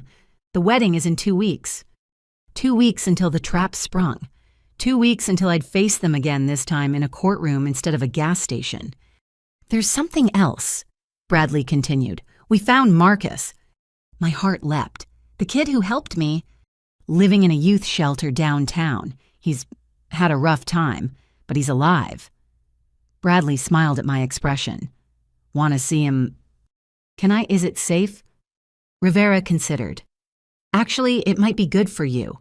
Remind you that some stories have happy endings. We'll arrange a secure meeting. 2 days later, in a protected location, I saw Marcus again. He looked healthier, cleaner, but his eyes still held that street wariness. When he saw me, his face split into the first genuine smile I'd witnessed from him. Dulcie. You made it. He hugged me quickly, then stepped back embarrassed. Sorry, I worried about you. That first night you looked so lost. You saved my life, I told him. Those survival skills, they kept me alive long enough to expose something huge. I couldn't share details, but I told him I was safe, that the people who'd hurt me were facing justice. His eyes widened when I mentioned the FBI witness protection upcoming trials. You're going to testify against your parents. Against a lot of people. Marcus, what you taught me helped take down a trafficking ring. Kids are safe because you helped me survive. He shook his head in wonder. I just showed you which dumpsters had food. You showed me how to survive, how to stay invisible, how to think like someone hunted. I gripped his hands. You're a hero even if you don't see it. We talked for an hour. He was getting his GED planning for community college. The shelter had connected him with services therapy, hope for a future. When it was time to leave, he pressed something into my hand. I kept it, he said. Figured if you made it, you'd want it back. If not, well, it reminded me that sometimes people do. It was the note he'd left me, trust no one. But he'd added something on the other side, except the ones who prove you can. As the FBI agents drove me back to the safe house, I clutched that piece of paper. In 2 weeks, I'd face my parents in court. I'd tell the world what they'd done to Emma, to me, to countless others. It would be the hardest thing I'd ever done. But I wouldn't do it alone. I had Bradley and Rivera, Mrs. Patterson and Chen, and even Marcus cheering me on from afar. My parents had tried to isolate me to make me disappear like smoke. Instead, they'd created a survivor backed by an army of people determined to see justice done. The foster home trap had been sprung. The wedding trap waited. And somewhere in federal custody, Nancy Williams was singing every secret she knew about my family's crimes. They thought abandoning me at that gas station was the end of my story. They were wrong. It was just the beginning. The video call came at 3 a.m, jarring me from restless sleep. Rivera and Bradley had warned me something was coming, but they'd been cryptic about details. Just be ready for a shock, Rivera had said. A good one for once. I stumbled to the secure laptop, entering the complex password sequence they'd taught me. The encrypted connection took forever to establish. When the screen finally cleared, I found myself looking at an elderly woman with sharp blue eyes and silver hair pulled into an elegant bun. Hello, Dulcie. She said, her voice carrying a slight tremor that might have been emotion or age. I'm sorry we have to meet like this. I blinked, trying to process what I was seeing. You're dead. Dad said you died 3 years ago. We had a funeral. Ruth Martinez smiled sadly. Your father says many things that aren't true, but in this case, he believes it himself. The body they buried was a very convincing fake courtesy of the U.S. Marshals Service. Grandma, the word came out as barely a whisper. Yes, sweetheart, it's really me. Tears tracked down her weathered cheeks. I've been watching over you from afar. When they abandoned you at that gas station, it nearly killed me to not intervene directly. But I had to wait, had to let the investigation build. Investigation. How long have you known what they were doing? Ruth's expression hardened. I suspected after Maria died. My daughter was too careful a driver to simply plunge off a cliff, but I had no proof. Then Emma started asking questions, noticed the same patterns you did. She came to me with her suspicions. Emma knew you were investigating. She was helping me. Smart girl, your sister. Too smart for her own good. Ruth pulled out a tissue, dabbing her eyes. The night before she disappeared, she called me, said she'd found something important in the old family records. She was going to bring them to me the next day. But they killed her first. They tried, but Emma was resourceful. She hid the documents before they took her on that final trip. Ruth leaned closer to the camera. Dulcie, I need you to understand something about our family.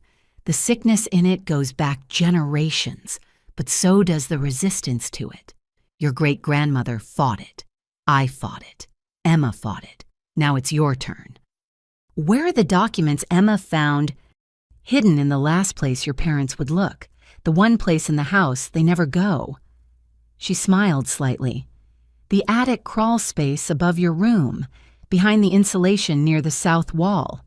Emma knew you were the only one small enough to fit back there when you were older. My mind raced. Emma had been in my room that last night, hugging me extra long, telling me she loved me. Had she been hiding evidence just feet from where I slept? After Emma disappeared, I knew I was next. Ruth continued. Your parents had already tried twice. Food poisoning at Sunday dinner that only affected me. Brake lines cut on my car. So I reached out to Tom Bradley. Yes, I'm the one who hired him initially. Together we staged my death. But the funeral, the will reading, all theater. The will they read was fake. My real will is quite different. Her eyes glinted. You see, I've spent 3 years documenting everything. Not just your parents' crimes, but the entire family history. Every suspicious death, every missing relative, every insurance payout. It goes back 60 years, Dulcie. Your grandfather, his father before him, killers all. I felt sick. Why would a family do this for generations? Power, money, and a twisted philosophy that the family must be pruned to stay strong. They call it the tradition. Only the ruthless survive to pass on the name. Ruth's voice dripped disgust. But there have always been those who fought back. Your great-aunt Helen exposed her brother in 1972. Your second cousin Michael wore a wire to his own father's arrest in 1993. We're not all monsters, Dulcie. Just enough to make the family name a curse. Why didn't you go to the police years ago? With what proof suspicions? The word of an old woman against her respected son and daughter-in-law. She shook her head. I needed evidence. Emma died trying to get it. You succeeded where we failed. Not alone, Tom Bradley, Agent Rivera, Mrs. Patterson, I had help. Because you were brave enough to accept it, smart enough to document everything, strong enough to survive. Ruth's pride was evident. You're a true Martinez woman, not the twisted version your parents represent, but what we were meant to be. Protectors, not predators. Bradley appeared in frame beside her. We should tell her the rest. Rest? I asked. Ruth nodded. The documents Emma hid aren't just family records. They're originals, birth certificates, death certificates, insurance documents, all proving the forgeries your family has used for decades.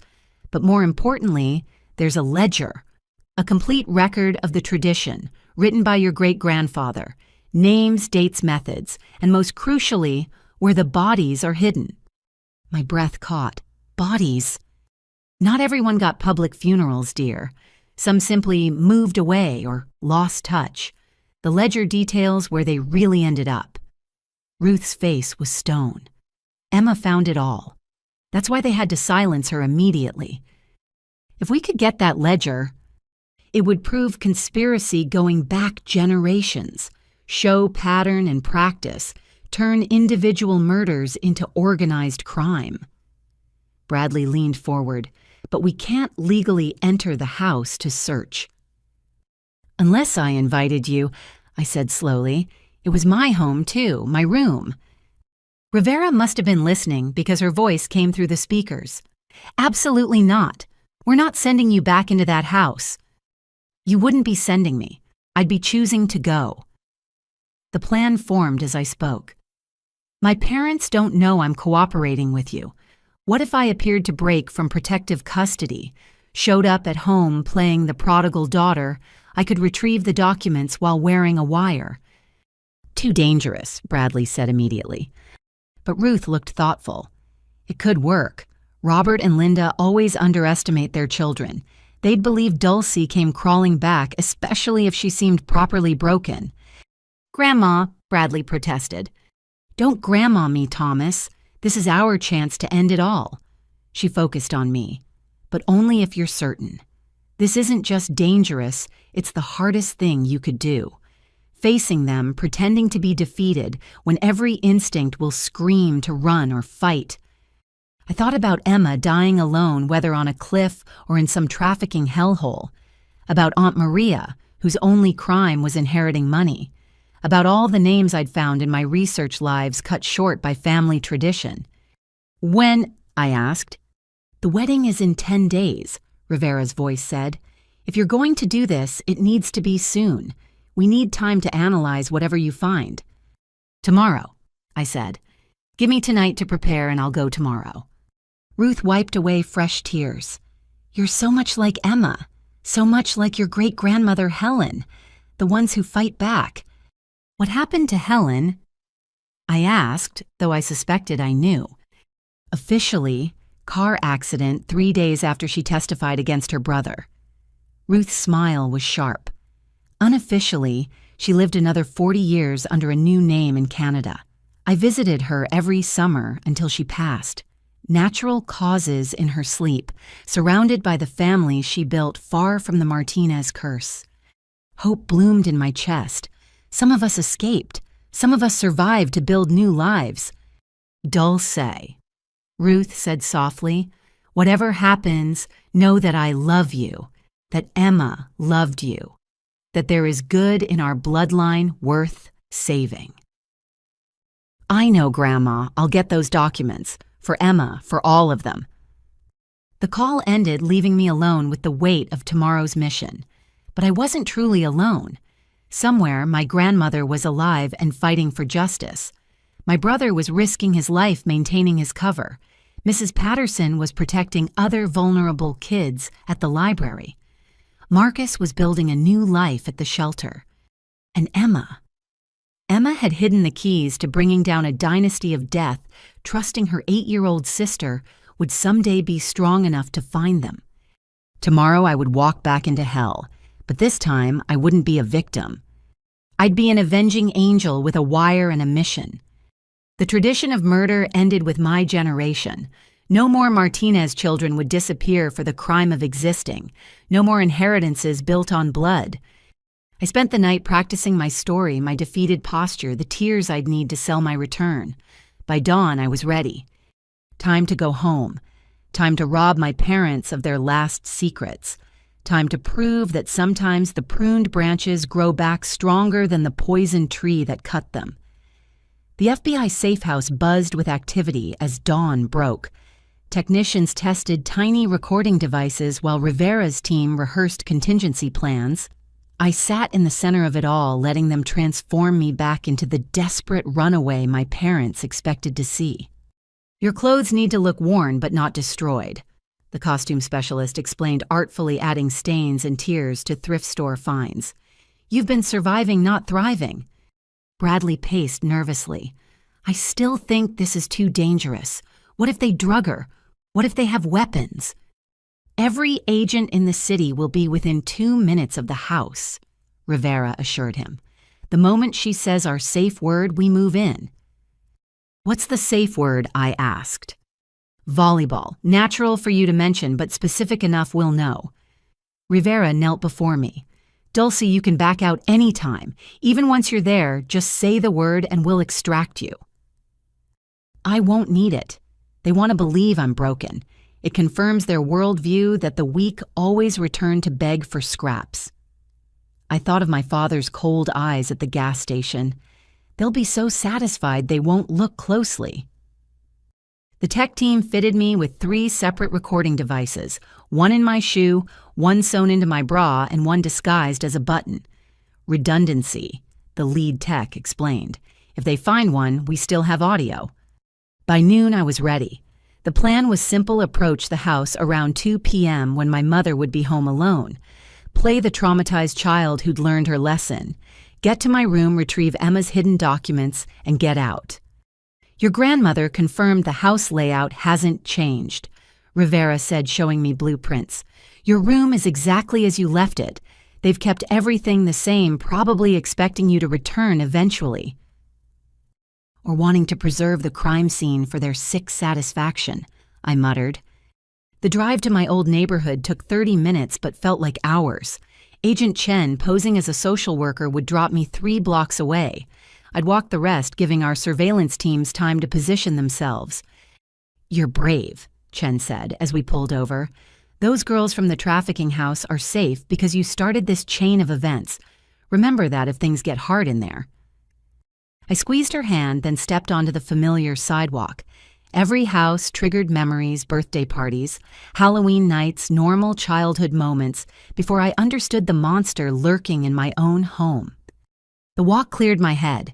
By the time I reached our pristine 2-story colonial, I'd fully inhabited my role. Exhausted runaway. Defeated daughter. Lesson learned. I rang the doorbell with a shaking hand that wasn't entirely an act. My mother answered within seconds as if she'd been waiting by the door. Linda Martinez looked exactly the same perfectly styled brown hair designer clothes smile that never reached her eyes. "Dulcie!" She gasped, hand flying to her chest. "Oh my God, Dulcie!" She pulled me into a hug that felt like being embraced by a mannequin. "My baby, you're home. You're finally home." "Mom," I croaked, making my voice small and broken. "I'm sorry. I'm so sorry. You were right. The world is... it's so hard out there." "Oh, sweetheart, come inside. You're safe now." She guided me in, calling out, "Robert, Robert, come quickly. She's home." My father appeared from his study, and I saw genuine surprise flash across his face before he schooled it into concern. They hadn't expected me to return on my own. "Dulcie." He approached slowly like I might bolt. "We've been so worried." "I'm sorry, Dad. About the sleepover, about arguing. You tried to teach me a lesson, and I let tears fall, not entirely fake, as I stood in this house of horrors. I should have just walked home that night like you said. Woman up. I understand now." They exchanged a look I couldn't quite read. Satisfaction, suspicion.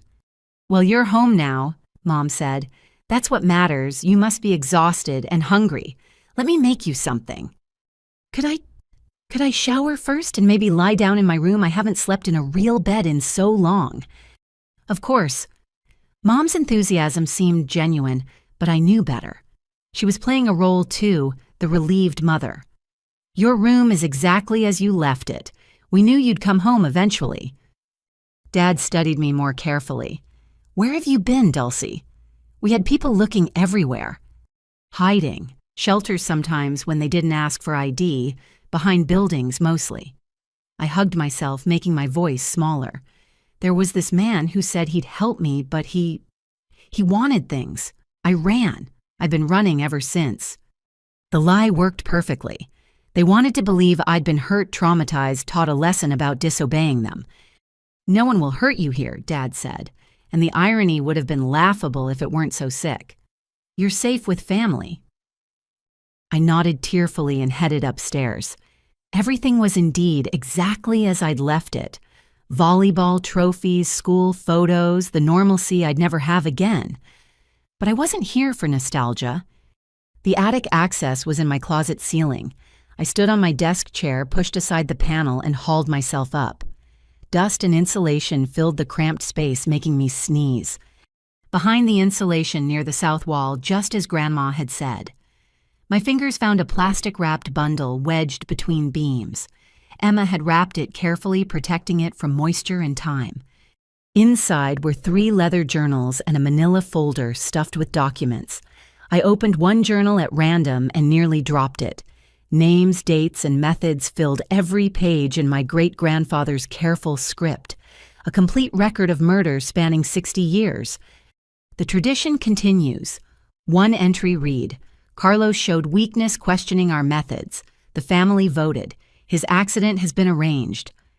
I photographed each page with the phone Rivera had given me, uploading to their secure server. The documents in the folder were equally damning: forged death certificates, insurance policies, even photos of grave sites for people who were supposedly missing. A knock on my door made me freeze. Dulcie, honey, I made soup. Coming, Mom. I called, shoving everything back in the plastic, but I kept one thing, Emma's student ID card, tucked between pages. Proof she'd hidden this proof she'd tried to stop them. I slid down from the attic, brushed off the dust, and hid the ID in my shoe next to the recording device. Downstairs, both parents waited in the kitchen. A bowl of soup steamed on the table, and every instinct screamed not to eat it. But refusing would break character. I took a spoonful, then another. It tasted normal, though that meant nothing with my family.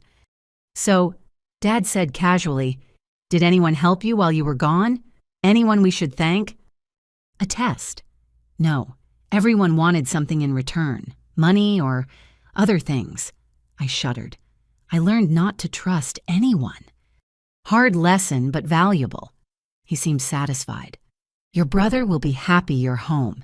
He's been beside himself." Jake was worried. "Of course he loves you, Dulcie. We all do. That's why we had to be firm about your behavior." Mom reached over to squeeze my hand. Sometimes, parents have to make hard choices for their children's own good. I wanted to scream. Instead, I yawned. "I'm so tired. Could I sleep for a while, just a few hours?" "Of course. But Dulcie." Dad's voice stopped me at the doorway. "Your phone and computer are in your room.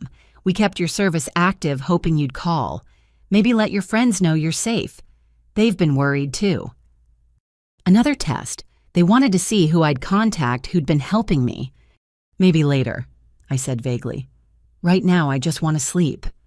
Back in my room, I did check the phone. Dozens of missed calls from Sarah, from teammates, from teachers. All from months ago, eventually tapering off as hope died. My parents had kept the illusion of searching while knowing exactly where they'd abandoned me. I lay on the bed fighting the urge to run immediately. Rivera had said to seem natural, not to rush, but every minute in this house felt like drowning. 2 hours. I'd give it 2 hours, then make an excuse to leave. Get the documents to the FBI, let them build their final case. The wedding was in 8 days. 8 days until my parents faced justice. I must have dozed despite my anxiety because I woke to voices downstairs. Multiple voices. My blood froze as I recognized one. Marcus Webb, the fixer who'd been hunting me. "She's upstairs," my father was saying. "Came home on her own just as you predicted, traumatized, compliant. The streets did what we couldn't, broke her spirit." "Excellent," Webb replied. "And she hasn't contacted anyone. No mention of help." "None. She learned her lesson about trusting strangers." They laughed, the sound making my skin crawl. But Webb's next words froze my blood.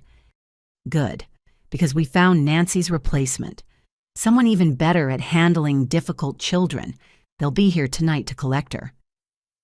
Collect me, like a package, like cargo.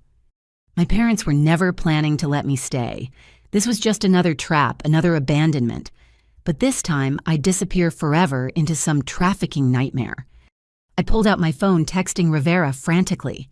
"They're planning to traffic me tonight. Webb is here. Multiple hostiles." Her response was immediate. "Say the word and we come in.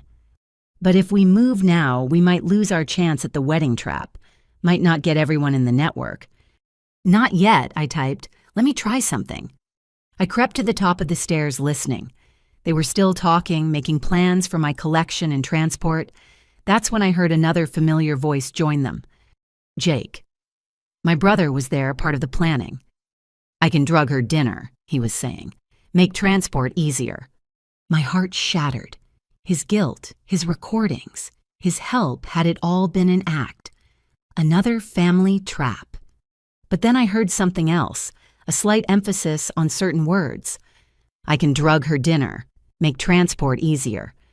He was warning me, speaking louder than necessary, ensuring I'd hear from upstairs. Jake was still playing his dangerous game, walking the tightrope between helping me and maintaining cover. I made my decision.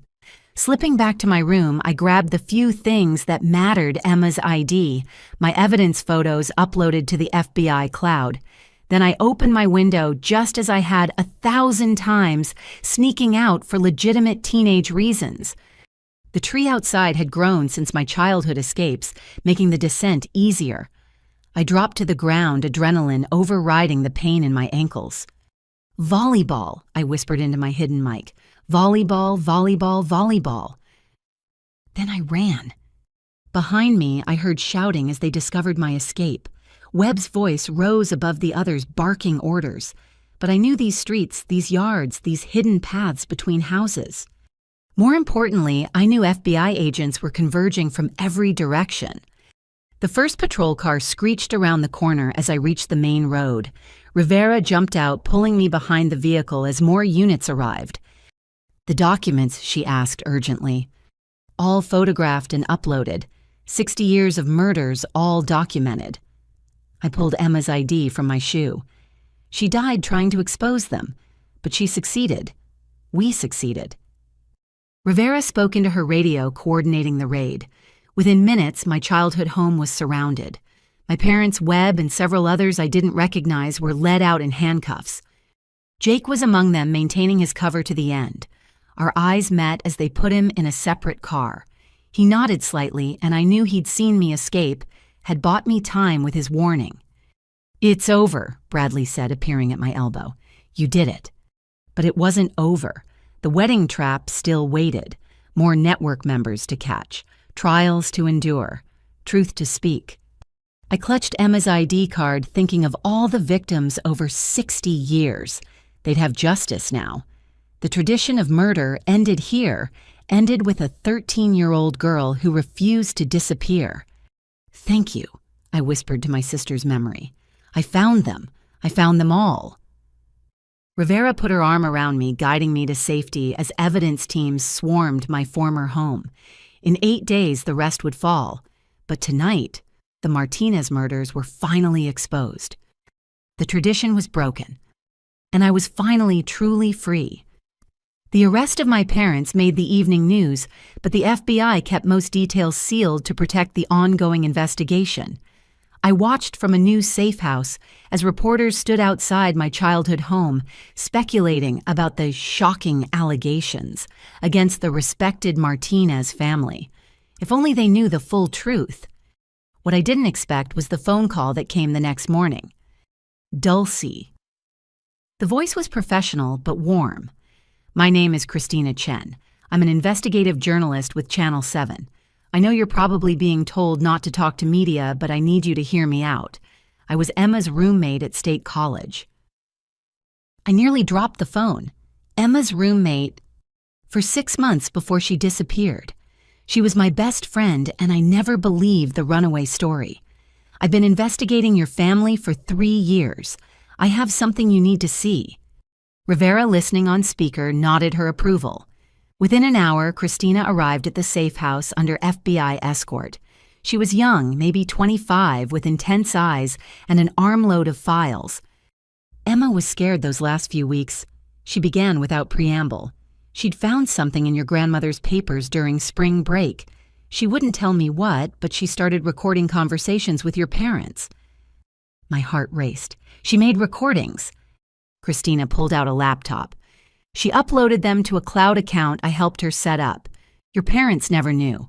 She gave me the password the night before she left for home, said if anything happened—" Her voice cracked slightly.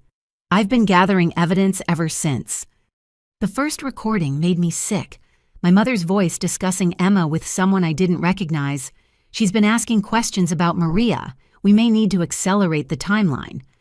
My father's response: "The wedding excuse still works. Tell her we're scouting venues in Colorado, remote locations, cliffs for photos.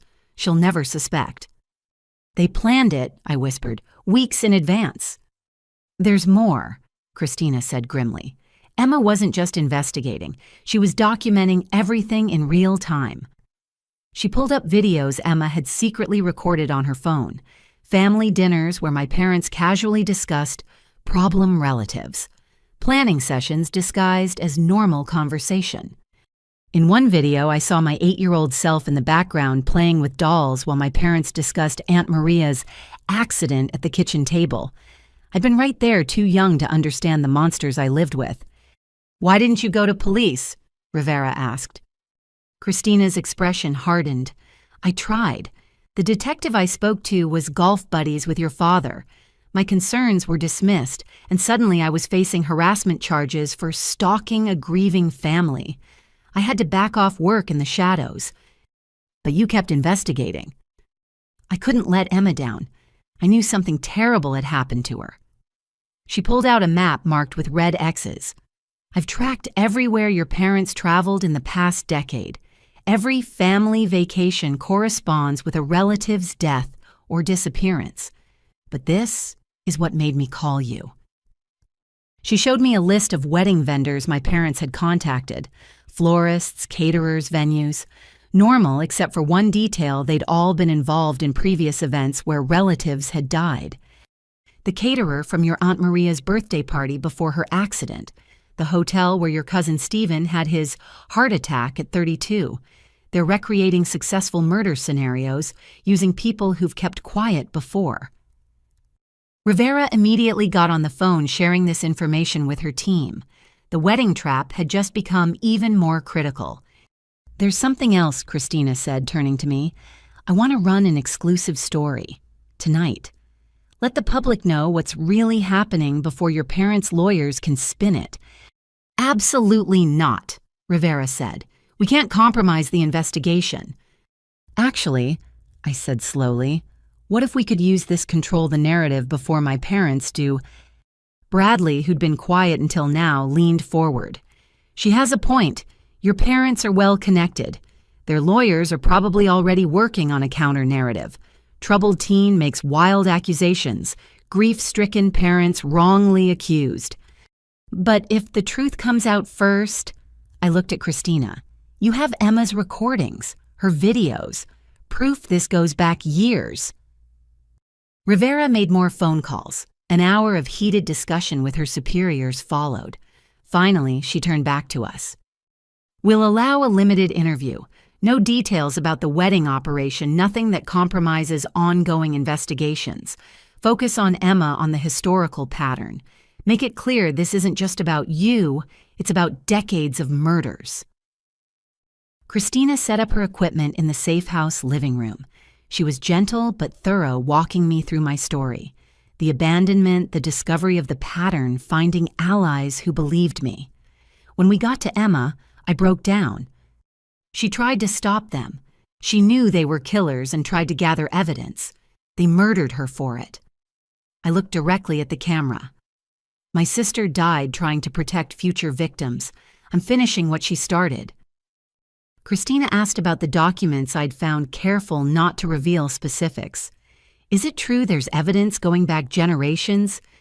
60 years of murders, all documented. My family has been killing relatives for inheritance money since my great-grandfather's time. They call it the tradition. And you were to be their next victim. I thought about the gas station, the trafficking plan, all the ways they'd tried to erase me. I was supposed to disappear like the others, but I survived. I found people who believed me. And now the truth is coming out. The interview would air at 6 p.m., carefully edited by FBI media liaisons. But Christina saved her biggest revelation for the end of our session.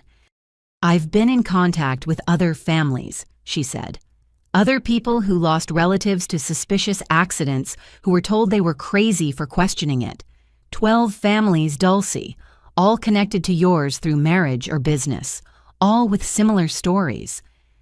She showed me letters, emails, messages from people who'd suffered losses they couldn't explain, a pattern of death that spread beyond blood relatives to anyone who got too close to the Martinez family's secrets. Will they come forward? I asked. They're scared, but seeing you speak out, it might give them courage. Christina packed up her equipment. Your bravery might save lives, Dulcie, future victims who would have been targeted. That evening, I watched my interview from yet another safe house surrounded by FBI agents and my small circle of protectors. Seeing my face on screen felt surreal, but Christina had done a masterful job weaving in Emma's recordings and evidence to create an undeniable narrative. The public response was immediate and overwhelming. Within an hour, justice for Emma was trending. Other victims' families began sharing their stories. The Martinez family narrative was crumbling under the weight of truth. My phone, a new secure one, buzzed with a text from an unknown number. Rivera checked it before showing me. "You did good, kid. The truth needed to come out. Jay." Jake somehow messaging from federal custody, still looking out for me in whatever way he could.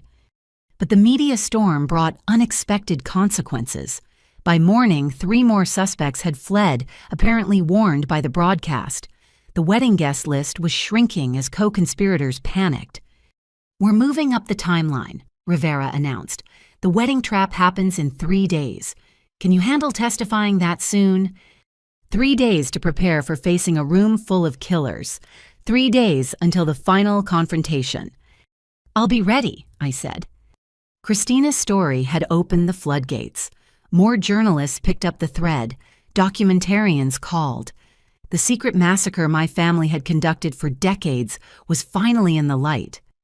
But exposure meant danger, too. That night, someone tried to break into the safe house. FBI agents stopped them, but the message was clear. The cornered killers were desperate. After the trial, Rivera said, "We're putting you in full witness protection. New identity, new life far from here." I nodded, understanding. Dulcie Martinez would have to disappear after all. But unlike my family's victims, I'd vanish into safety and freedom, not death. The girl from the gas station was about to help bring down a murder dynasty. Emma would have been proud. The federal courthouse looked like a fortress the morning of the wedding trap operation. FBI agents, U.S. Marshals, and local police created layers of security. Media vans lined the streets, reporters broadcasting live about the trial of the century that was actually an elaborate sting operation. Inside, I sat in a witness waiting room wearing a bulletproof vest under my dark blue court outfit. Rivera checked her earpiece, constantly coordinating with teams at the actual wedding venue 40 miles away. "Your parents' lawyers filed 17 motions this morning," Bradley informed me. "Everything from dismissing charges to claiming mental incompetence on your part, all denied." "Are they here?" I asked. "In custody transport. They'll be brought in once we're ready." He paused. "Jake's here too. He's been moved to our witness list." My heart leapt. He's testifying against them. With his recordings and inside knowledge, he's our star witness after you. Bradley smiled grimly. "Your parents don't know yet. They think he's here to support them." Rivera's earpiece crackled. "Wedding guests are arriving at the venue. Team 2 confirms visual on 15 targets." The plan was elegant. While the high-profile hearing drew media attention, the wedding was proceeding as planned at an isolated resort. Family members who'd fled after my interview had been told the hearing was a distraction, that the real plan continued. FBI agents posed as staff wedding guests, even the bride herself. "Courtroom's ready," Rivera announced. "Remember Dulcie, we need to keep them focused here while the venue team works. Tell your story, take your time. Every minute counts." I was led through secure hallways to the courtroom. It was packed journalists, victims' families, curiosity seekers. I spotted Mrs. Patterson in the gallery, Christina with her notepad, even Marcus in a borrowed suit. My army of supporters all here to witness the end. Then I saw them. My parents in orange jumpsuits and shackles seated at the defense table. They looked smaller somehow, their power stripped away. Mom's perfect hair was flat, Dad's commanding presence reduced to slumped shoulders. Our eyes met across the room. My mother's expression cycled through emotions, surprise, rage, and something that might have been fear. My father just stared as if trying to intimidate me into silence even now. "All rise," the bailiff called. "The Honorable Judge Patricia Hawkins presiding." Judge Hawkins was known for her no-nonsense approach to organized crime. She'd overseen RICO cases, mob trials, conspiracy networks, perfect for untangling 60 years of family murders. "Ms. Martinez," the prosecutor began after opening statements, "please tell the court about October 15th of this year." I spoke clearly, letting every word carry through the silent courtroom. The argument about the sleepover, the drive to the gas station, my father's cold command to woman up. the abandonment that started my journey to this moment. Objection! My parents' lawyer interrupted. Hearsay, speculation. My clients were engaged in reasonable parenting. Overruled, Judge Hawkins cut him off. Continue, Ms. Martinez. I told it all. The night behind the dumpster, Mrs. Patterson's rescue, the discovery of the pattern. Emma, Aunt Maria, cousin after cousin, lost to accidents. The trafficking connection, the generational tradition of murder documented in my great-grandfather's journal. I'd like to submit People's Exhibit 47, the prosecutor said, displaying pages from the journal on courtroom screens. Gasps echoed as people read the clinical descriptions of planned murders. Michael showed weakness. I read from one entry. The family voted. His brake lines will be cut Tuesday. This was written 3 days before my great-uncle died in a car accident. My mother's lawyer tried interrupting repeatedly, but Judge Hawkins shut him down each time. The evidence was overwhelming, undeniable. 2 hours into my testimony, Rivera got a message. She showed it to the prosecutor, who smiled grimly. Your Honor, I'd like to note for the record that federal agents have just detained 17 individuals at a related location, all wanted on conspiracy charges. The wedding trap had sprung. Family members who'd thought themselves safe were being arrested in real time, their champagne toasts becoming perp walks. But the real shock came when Jake was called to testify. State your name for the record, the prosecutor instructed. Jacob Martinez. His voice was steady, but I saw his hands shake. And I'm here to testify against my parents for murder conspiracy and 60 years of family tradition that ends today. The courtroom erupted. My parents' lawyer jumped up, screaming about privilege and coercion. My mother actually stood shouting, "You ungrateful," before marshals forced her down. Jake pulled out a small recorder. I've been documenting my family's crimes for 2 years. What you're about to hear is my parents discussing their murder plans.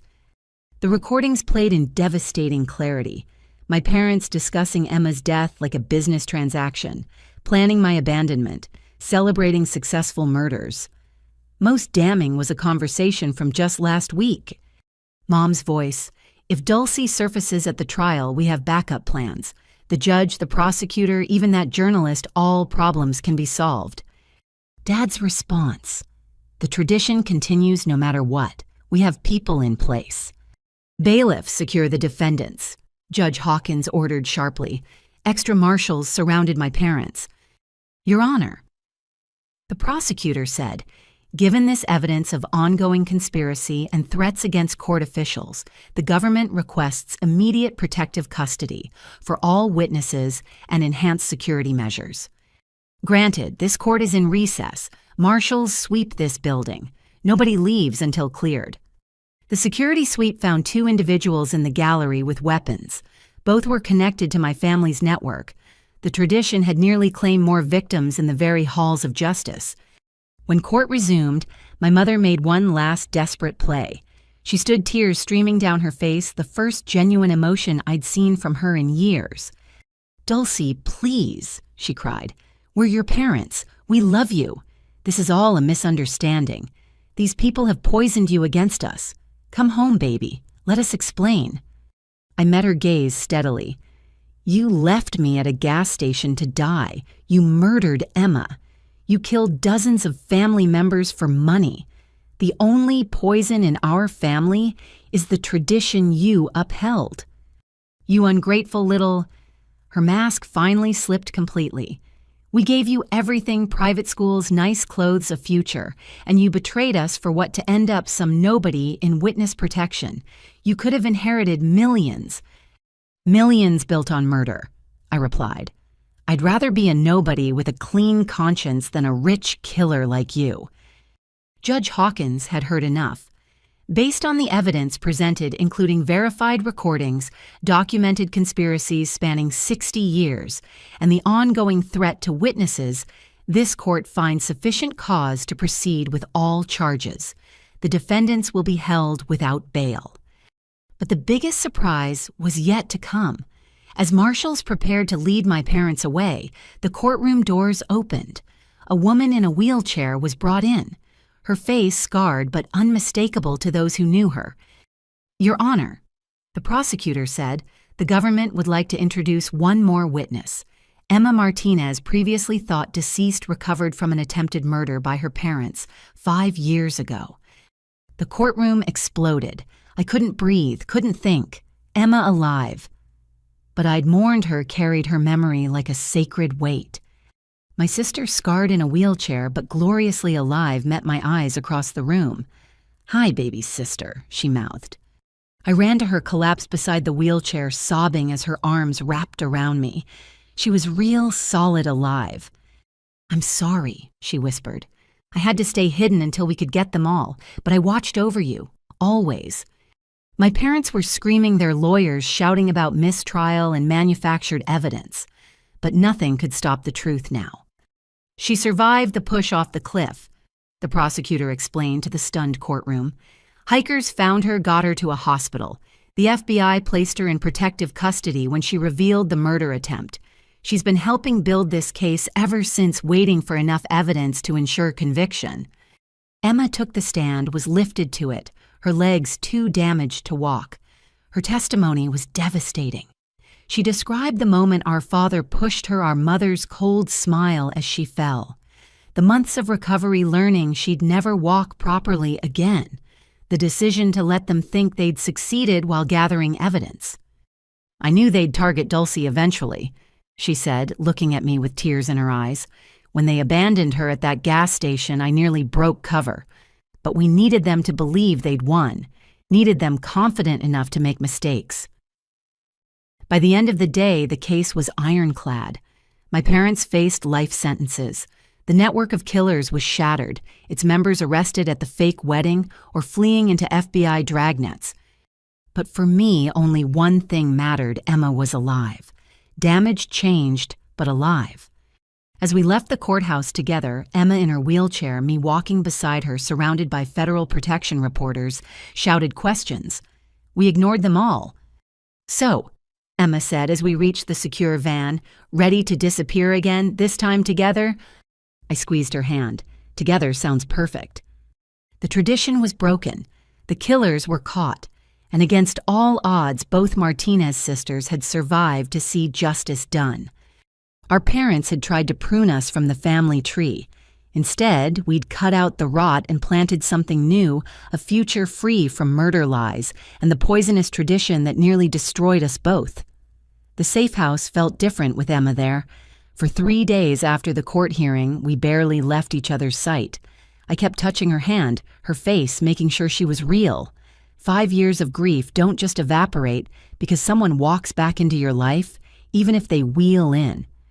"Stop staring at me like I'm going to disappear," Emma said over breakfast, her voice carrying the gentle mockery I'd missed so much. "I'm not going anywhere, Dulcie. I thought you were dead. I mourned you. My voice cracked. "I used your memory as motivation to bring them down."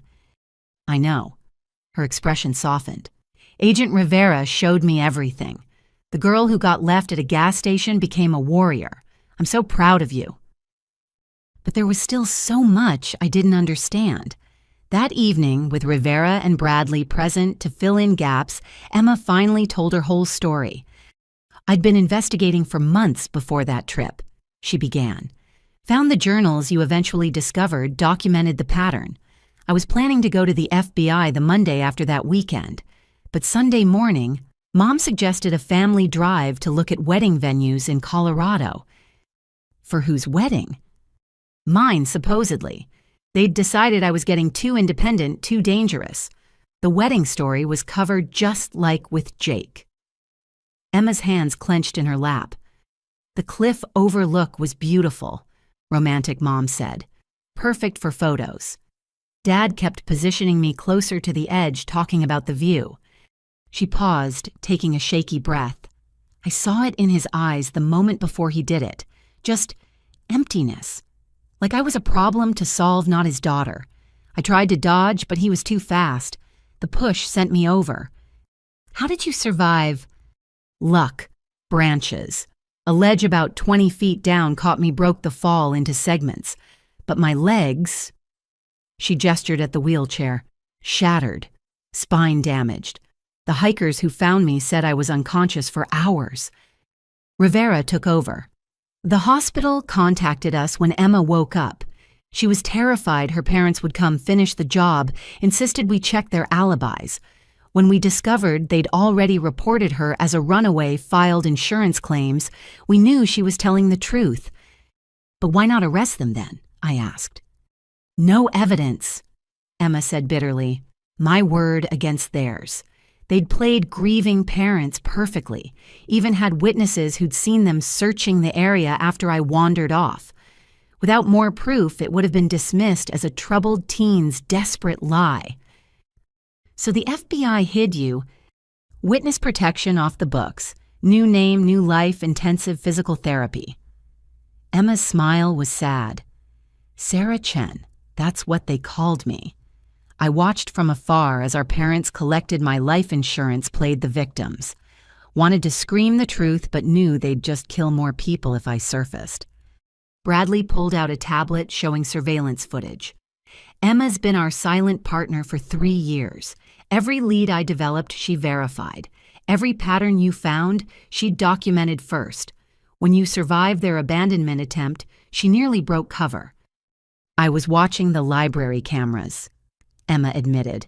Saw you go in that first morning limping and scared. It took 3 agents to stop me from going to you, but Rivera convinced me if we waited, if you could gather evidence independently, we'd have 2 witnesses instead of 1. You let me think you were dead. I'm sorry. Tears ran down Emma's face. But Dulcie, if you'd known I was alive, would you have fought so hard? Would you have dug so deep?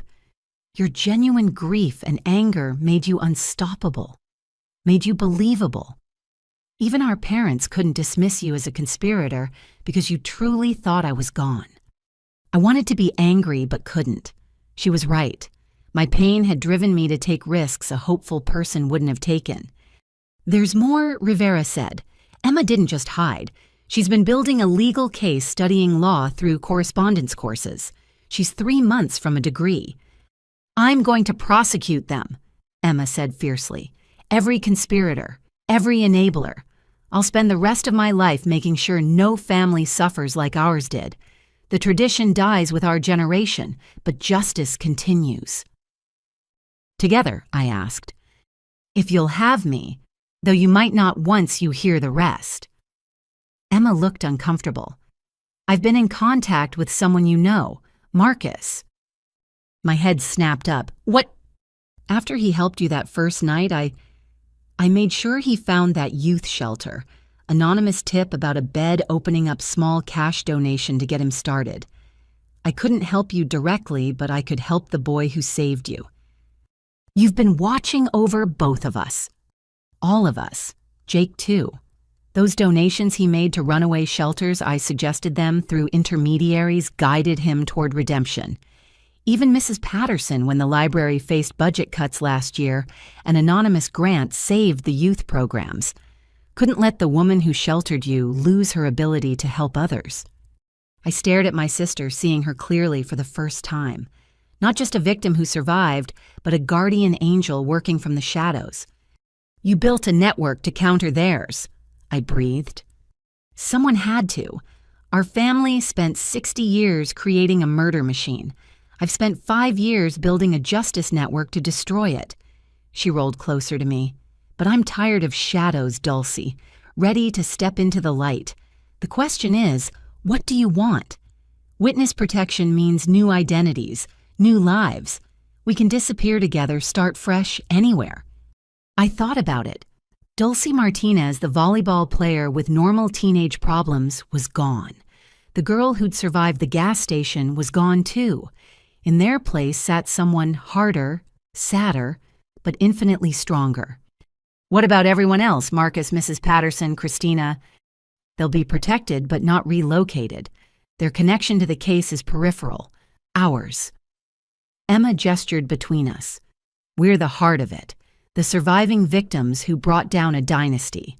That makes us permanent targets for anyone loyal to the tradition. Rivera pulled out folders. New identities are ready when you are. Sisters still, but with a different last name. Different history. College applications, job references, everything you need to build real lives. What about testifying the trials? Video testimony, sealed depositions. You've already given us everything we need. The rest is just procedure. Rivera smiled. You've done your part. Time to let the justice system do its job.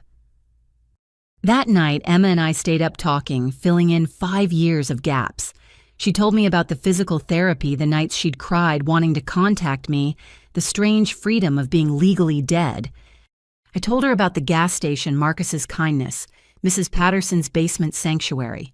We compared notes on our parents' crimes, marveling at how we'd both followed similar investigative paths.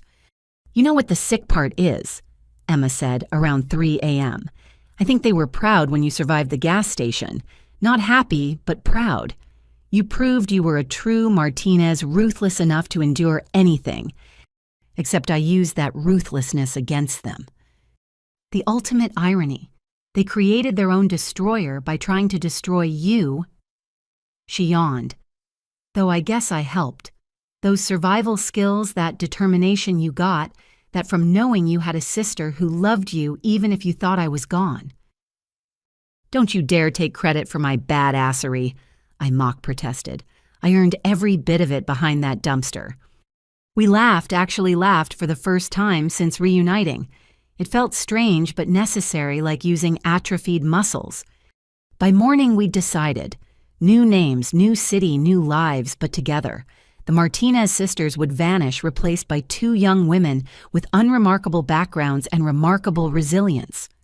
One condition, I said as Rivera prepared our relocation paperwork.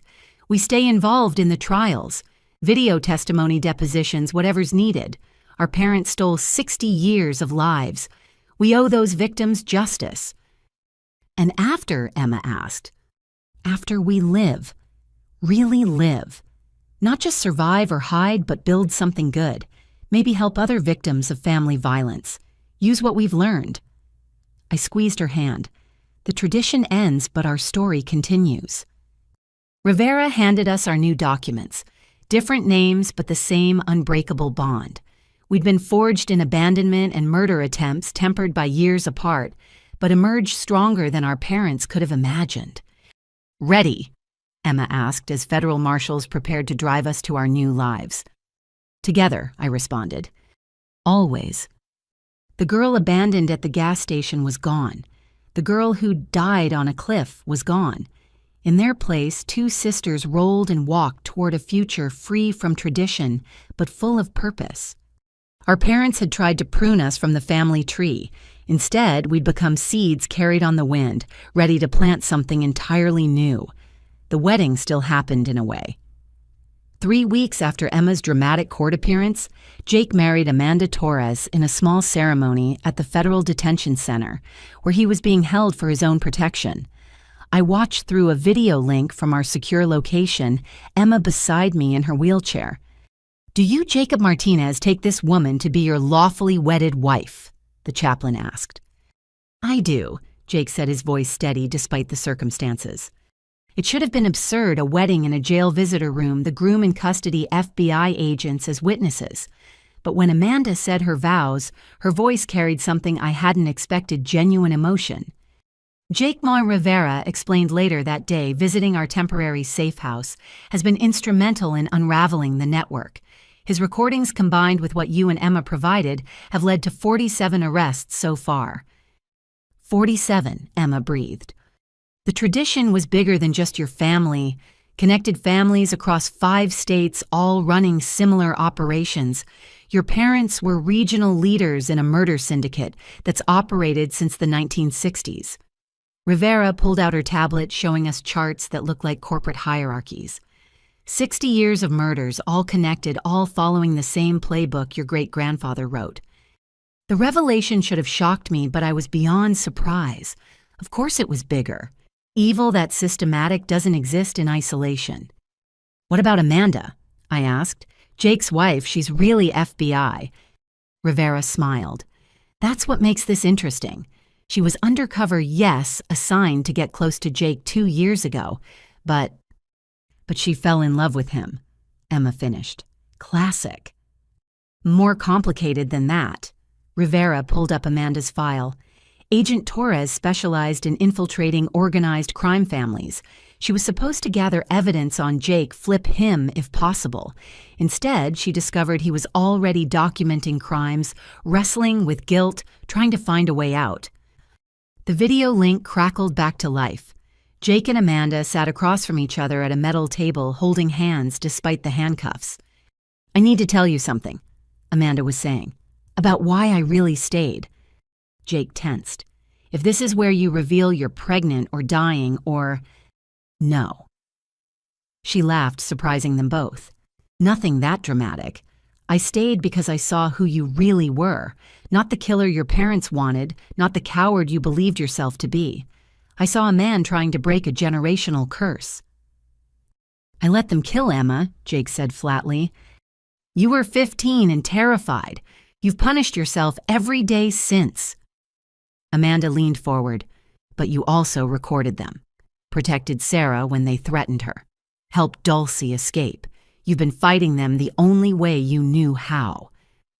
Watching my brother's face crumble, I felt my own anger softening. He'd been trapped in the same family web, just caught differently than Emma and me. "The deal Rivera offered," Amanda continued. "Take it. Testify, serve your time, then disappear with me. We can build something better." "What kind of life is that for you, married to a convicted conspirator?" "A real life, honest for the first time."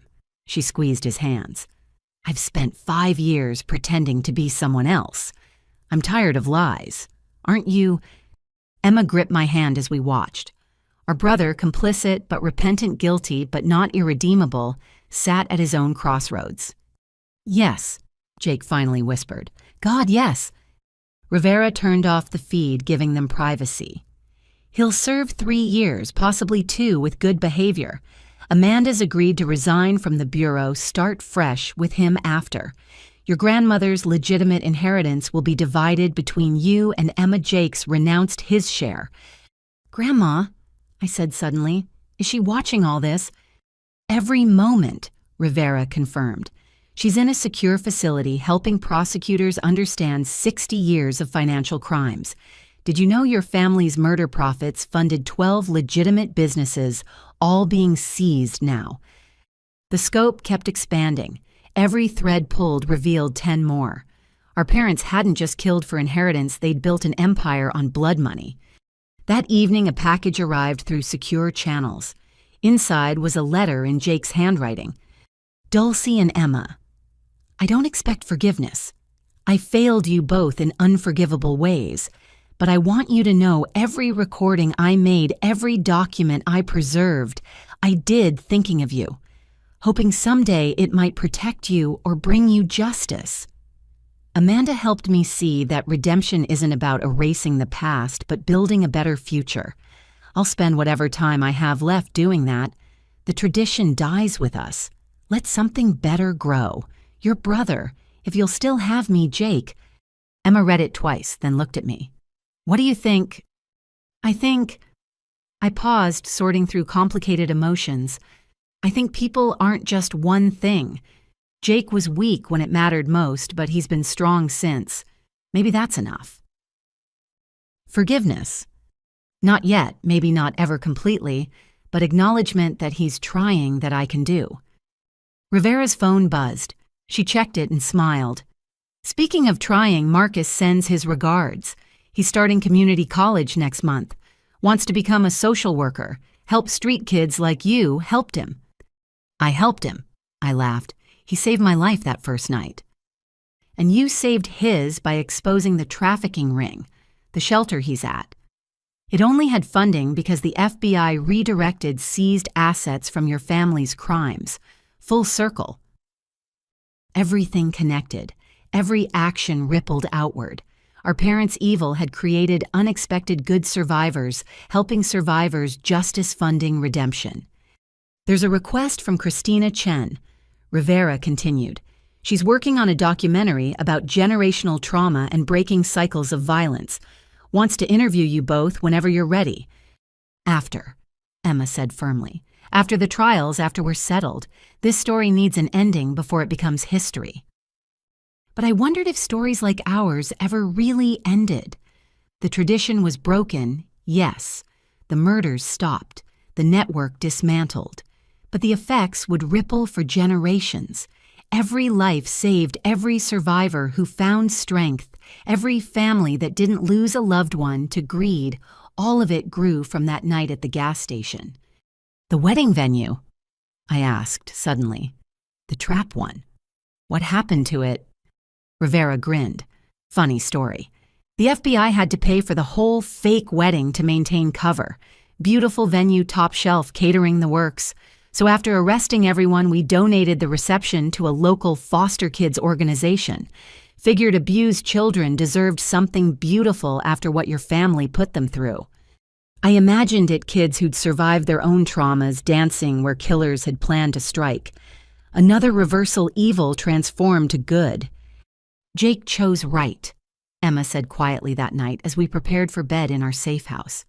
Amanda, I mean. Someone who sees the person you could be, not just who you've been. Think he'll make it, really change. He already has. The Jake who helped our parents would have fled or turned state's evidence for immunity. Instead, he's accepting responsibility, serving time, trying to earn redemption. She adjusted her wheelchair, preparing for the complex process of getting into bed. That's more than our parents ever did. They still claim innocence. Complete denial. Their lawyers are building an insanity defense claiming we're all delusional, that the recordings are fake, the evidence planted. Emma's laugh was bitter. 60 years of documented murders and they call us crazy. It would have been funnier if it weren't so typical. The gaslighting continued even from federal custody. Tomorrow, Rivera moves us to the permanent safe house, I said. New city, new names, new start. Scared. Terrified, Same. Emma reached for my hand. But we're together. That's more than I had for 5 years, more than you had at that gas station. Together we can handle anything. She was right. The girl who'd slept behind a dumpster could handle a new identity. The girl who'd survived a cliff could handle a new city. Together, the Martinez sisters, whatever names we wore, could handle whatever came next. The wedding that was meant to be a killing ground had become a symbol of redemption. Jake and Amanda's strange love story proved that even in the darkest families, choice remained possible. People could choose love over loyalty to evil truth, over profitable lies. As I fell asleep in my last night as Dulcie Martinez, I thought about transformations. Gas stations becoming starting points, dumpsters becoming shelters, victims becoming warriors, a wedding of death becoming a celebration of justice. Tomorrow we'd be new people in a new place, but tonight we were still sisters who'd survived the unsurvivable and exposed the unthinkable. The tradition was dead.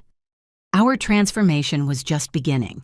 The FBI conference room in Washington, D.C. looked like a war room. 8 months had passed since Emma and I entered witness protection, but Rivera had summoned us back for something big. Maps covered every wall, red strings connecting photos of faces I recognized, and many I didn't. Ladies, Rivera said as we entered, Emma rolling me walking beside her. Thank you for coming. We needed you to see this. Assistant Director Coleman, a man who looked like he'd aged a decade in the months since taking our case, gestured at the displays. Your testimony didn't just break your family's murder ring. It shattered an entire network we didn't know existed. 63 families across 12 states, another agent explained, all running variations of the tradition. Your great-grandfather wasn't the originator. He learned it from a group that's existed since the 1800s. They called themselves the Gardeners. Emma and I exchanged glances. The scope kept growing. Gardeners, I asked. Pruning the family tree, Coleman said grimly, keeping it healthy by removing weak branches. What started as a few wealthy families eliminating inconvenient heirs became a sophisticated network. They shared methods, alibis, even killers for hire. Rivera pulled up a presentation. Thanks to your evidence and testimony, we've arrested 207 people, saved an estimated 40 potential victims who were being targeted, seized $800 million in assets built on murder. The numbers were staggering. Our parents were big fish, but in an ocean of predators. Why tell us this? Emma asked. We're supposed to be invisible, building new lives. Because Coleman said, you've become symbols. Other victims are coming forward inspired by your courage. Families who lost loved ones decades ago are demanding investigations. You didn't just expose crimes, you started a movement. He showed us letters, thousands of them. People sharing stories of suspicious deaths, thanking us for giving them hope for justice. Children who'd been labeled troubled for questioning family deaths. Spouses dismissed as paranoid for suspecting murder. We need you to testify before Congress, Rivera said, about protecting vulnerable family members, inheritance law reform, improving how police handle suspicious deaths. Your voices carry weight now. Our voices got us death threats, Emma pointed out. Even in protection, we've had 3 close calls. Which is why we're offering you something different. Coleman pulled out official documents. Full federal witness immunity and protection, but with a twist. Become consultants. Help us identify and prevent family-based murder conspiracies. Use your experience to save others. You want us to hunt killers? I asked. We want you to help us recognize patterns others miss. You survived because you saw what trained investigators didn't. Rivera leaned forward. Dulce, you were 13 and figured out a 60-year conspiracy. Emma, you documented evidence while recovering from attempted murder. Those instincts are invaluable. Emma was already reading the documents. This mentions international connections. The Gardners have chapters worldwide. What you exposed here has victims in Europe, Asia, South America reaching out. Family murder conspiracies, dressed up as tradition, exist everywhere. Coleman's expression was haunted. We had no idea how widespread this was until you made us look. I thought about the math. 200 arrests from our case alone. How many thousands more were out there killing relatives while playing grieving family? I'm in, I said. Emma nodded agreement. There's more, Rivera added. Your parents' trial starts next month. They're still claiming innocence, saying you and Emma manufactured everything. Their lawyers are pushing the narrative that you're disturbed children seeking attention. Let them, Emma said coldly. We have recordings document 60 years of evidence. And something else. Rivera smiled. Other family members have flipped. Cousins who participated in minor roles. Aunts who knew but stayed quiet. 15 family members are testifying in exchange for reduced sentences. Your parents are being abandoned by their own network. The poetic justice wasn't lost on me. They'd taught that family loyalty meant protecting killers. Now that same family was racing to save themselves. That afternoon, we visited the memorial Rivera's team had created, a private garden with markers for every confirmed victim of the Gardners. Emma and I placed flowers at a stone marked Unknown Martinez Victims, Silenced but Not Forgotten. Think any of them tried to fight back? I asked. Definitely. We're just the ones who succeeded. Emma touched her wheelchair. Though success is relative. You're alive, that's success. We're alive, she corrected. That's success. The congressional testimony came 3 weeks later. Emma and I sat side by side. She'd practiced transferring to a regular chair, so we'd appear as equals facing a room full of senators and representatives. Ms. Martinez. Senator Walsh began, then caught herself. I apologize, should I use your protective identity? Martinez is fine, I said. It's evidence of what we survived. We won't let them take our name along with everything else. For 3 hours, we laid out the systematic nature of family murders. How inheritance laws created opportunities, how police dismissed suspicions from young victims, how the foster system became a hunting ground for traffickers connected to killer families. What would have saved your sister Emma? Congresswoman Park asked. Emma answered herself. If someone had listened when I first reported my suspicions, If there were mandatory investigations when multiple family members die young, if inheritance couldn't be changed after suspicious deaths. And you, Dulcie. If running away didn't automatically make me troubled, if police had to verify parents' claims about their children, if 13-year-olds had somewhere safe to report family abuse without being labeled liars. The committee took notes, asked follow-ups, promised action. Whether they'd deliver remained to be seen, but at least we'd spoken truth to power. Outside the Capitol, protesters held signs with our photos, "Justice for the silenced," and "End the tradition." Supporters outnumbered the family loyalists shouting about false accusations. We did that, Emma marveled. 2 girls who were supposed to disappear made the whole country pay attention. That evening, we had dinner with our extended team. Mrs. Patterson had flown in, still running her library sanctuary. Marcus joined us halfway through his social work degree. Christina was there with her documentary crew capturing the reunion. To the survivors. Bradley toasted. He'd officially retired from private investigation to teach courses on recognizing family violence. To the fighters, Rivera countered. She'd been promoted for breaking the case, now headed a unit dedicated to family conspiracy crimes. To the future. I added, thinking of all the potential victims who'd never become victims because we'd spoken up. But the evening's biggest surprise came from Jake video calling from federal prison with Amanda beside him. "I wanted you both to know," he said, "I'm testifying. Full confession naming everyone I knew about. It won't undo my cowardice, but maybe it'll prevent other brothers from making my mistakes." Also, Amanda added, her hand on her stomach, "we're having a baby, a girl. We want to name her Emma Dulcie Torres, if you'll allow it." Emma actually cried. I did too. New life growing from the ashes of our family's destruction. A child who'd know her history but not be defined by it. "Yes," we said together. "One condition," Emma added. "She grows up knowing the truth, age-appropriate but honest. No family secrets, no hidden traditions. Complete transparency." "Already writing it all down," Jake promised. "Every memory, every lesson learned. She'll know exactly what her family was and choose to be better." The call ended with promises to stay in touch, to be the aunts our niece deserved, despite the complicated history. "Think she'll hate us?" Emma asked later. "For being the ones who exposed her grandparents?" "Maybe. Or maybe she'll thank us for breaking the cycle before it claimed her too." Time would tell.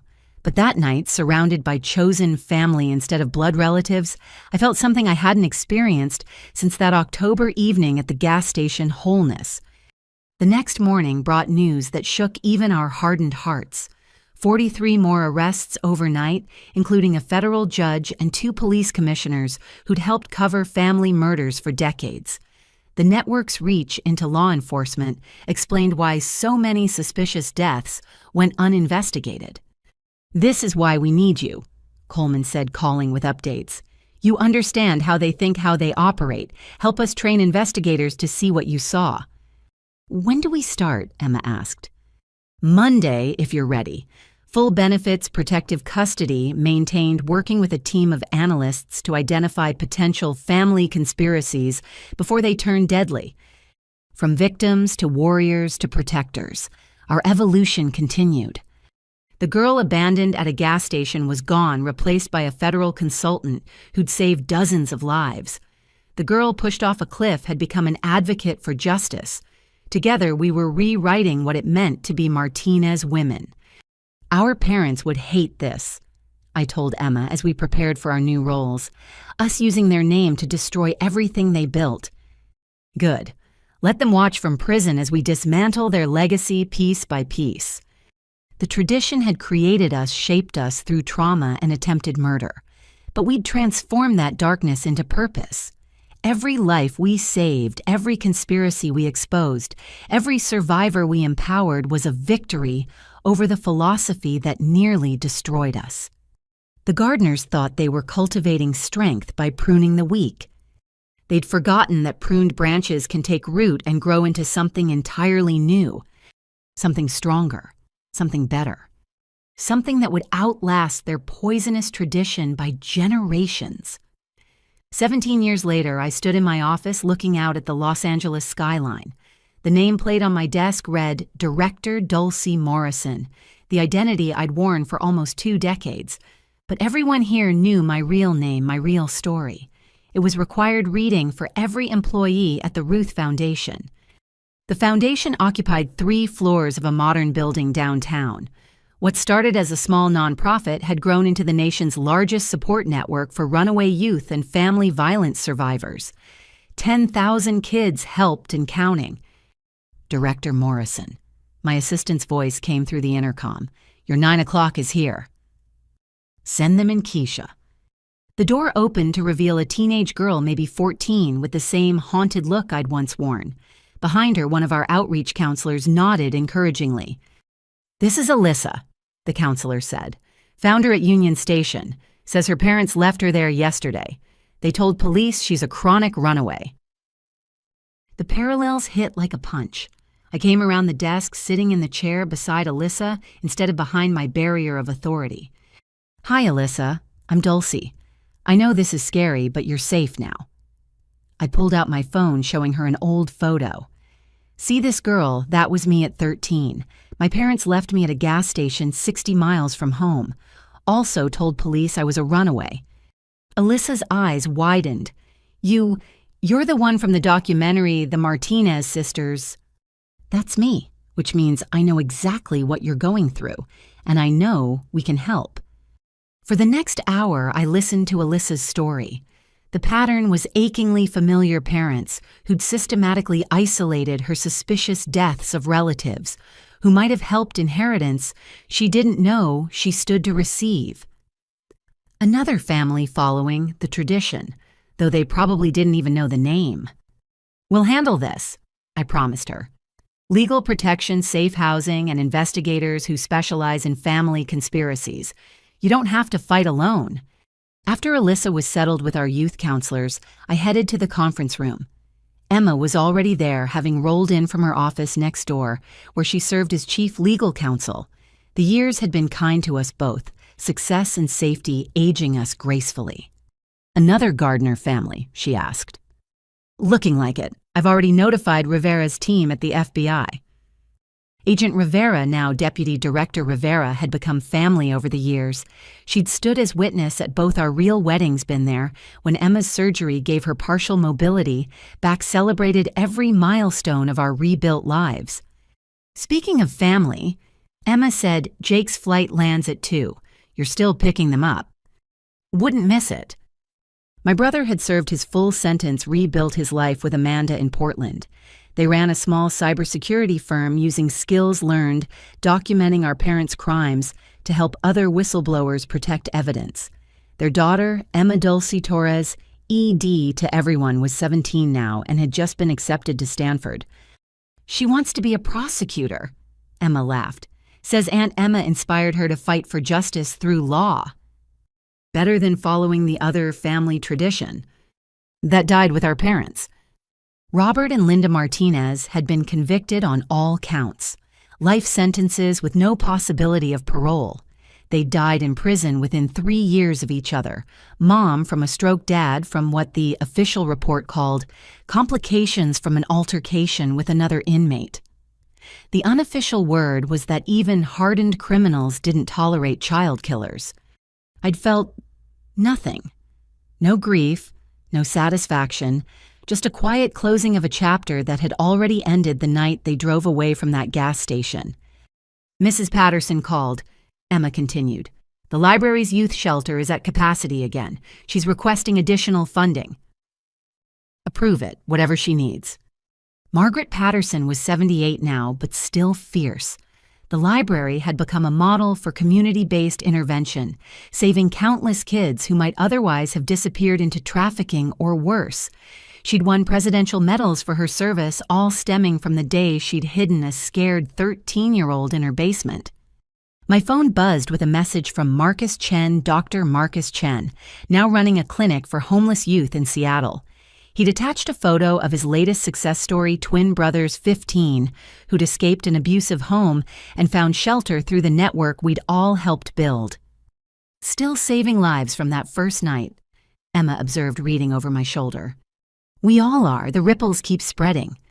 Christina's documentary had won 3 Emmys and an Oscar.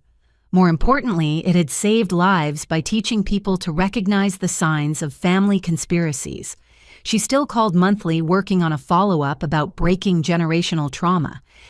Ma'am, Keisha's voice again, there's someone here without an appointment. Says he has information about a family in Texas running something called The Tradition. Emma and I exchanged glances. 17 years later, we were still finding them. The Gardners had been older and more widespread than anyone imagined. Send him to conference room 3, I said.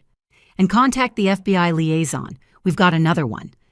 As I walked through our foundation, I saw our mission in action. Former runaways training as social workers, survivors becoming counselors, kids who'd escaped family violence learning they weren't alone, weren't crazy, weren't the problem. Jake and his family arrived that afternoon for ED's college send-off dinner. My niece had grown into a brilliant young woman with her mother's strength and her father's determination to make amends. She wore her name proudly, honoring both aunts who'd survived to break the cycle. Aunt Dulcie, she said, pulling me aside at the restaurant, I've been thinking about my thesis project. I want to write about inherited trauma, how families pass down patterns of violence, and how some members break free. Personal experience, I asked gently. Partly, but also, she pulled out a worn envelope. Grandma Ruth left me this before she died, said I should open it when I was ready to understand. Ruth had passed 5 years ago at 93, surrounded by the family she'd helped save. Her funeral was attended by hundreds of survivors, investigators, and advocates whose lives she'd touched. ED opened the letter, reading aloud. My dear great-granddaughter, by now you know the darkness in our bloodline. But darkness exists only because light defines it. You are that light, as are your aunts, your father who chose redemption, your mother who chose love. The tradition of death ends. A tradition of justice begins. Love, Grandma Ruth. She left letters for all of us, Emma said quietly. Reminders that we're not defined by what we survived, but by what we chose to do after. That evening, our strange assembled family filled a private dining room. Blood relatives and chosen family mixed freely, Jake and Amanda and ED Emma, with her wife, Dr. Sarah Winters, a trauma surgeon who'd treated teen victims, me with my husband David Park, a former prosecutor who'd handled Gardner cases, Rivera and her partner Bradley, and his adopted daughters, both former runaways, Mrs. Patterson, with her honorary grandchildren, every kid she'd saved, Marcus, with his boyfriend James, Christina, with her crew. A toast. Jake proposed, standing carefully. Prison and age had humbled him, but redemption had strengthened him. To the girls who refused to disappear, who turned abandonment into action, trauma into triumph. To everyone who believed us, Emma countered, who saw past the labels to the truth. To the ones still out there, I added, still fighting, still surviving, may they find their way to safety. To family, ED said simply, the kind you choose and build, not the kind that tries to destroy you. We drank to all of it, to survival and justice, to chosen bonds and broken chains, to the 10,000 kids helped and the thousands more we'd reach. Later, as the party wound down, a young server approached nervously. Excuse me, are you really Dulcie Martinez from the documentary? I am. My parents tried something similar when I was 16, left me at a bus station in Denver, but I'd seen your story, knew what to do, who to call. She blinked back tears. You saved my life without even knowing I existed. What's your name? Rebecca Walsh. Well, Rebecca, you saved your own life. I just showed you it was possible. I handed her a foundation card. If you ever need anything job reference, someone to talk to, call me. As she walked away, Emma rolled up beside me. Think we'll ever stop meeting ourselves in other people? Hope not. Every Rebecca, every Alyssa, every kid who sees our story and knows they can survive, that's the real legacy. The girl who'd slept behind a dumpster had built an empire of compassion. The girl who'd fallen from a cliff had risen to pull others up. Together, we'd transformed the worst thing that ever happened to us into hope for thousands of others. "Ready to go home?" David asked, wrapping an arm around me. Almost. I looked around the room at our gathered family, our life's work made manifest in the people we'd saved and been saved by. Just want to remember this moment. Because this room full of survivors and fighters, this network of protection, we'd built this proof that love conquers tradition. This was what winning looked like. My phone buzzed with another alert. Another runaway found, another family conspiracy suspected, another life to save. Director Morrison, the night shift coordinator, said, "We've got a situation. 13-year-old boy at a gas station in Riverside. Parents left him there 6 hours ago." On my way, I said already moving, because that's what we did now. We showed up. We believed. We broke the cycle one child at a time. The tradition had nearly killed us. Instead, we'd killed the tradition and built something beautiful in its place. And we were just getting started. As I drove toward Riverside, Emma beside me and our team mobilizing behind us, I thought about everyone watching. If you've ever felt abandoned, ever been called troubled for speaking truth, ever wondered if you could survive your family's darkness, you can. We're proof. Trust yourself. Find your people. Break the cycle. And remember, sometimes the best revenge against those who try to erase you is to become too bright to ignore, too strong to stop, too committed to saving others, to waste time on hate. That's our tradition now. The tradition of the survivors, the believers, the ones who transform pain into purpose. Join us. The world needs more gardeners who cultivate hope instead of death.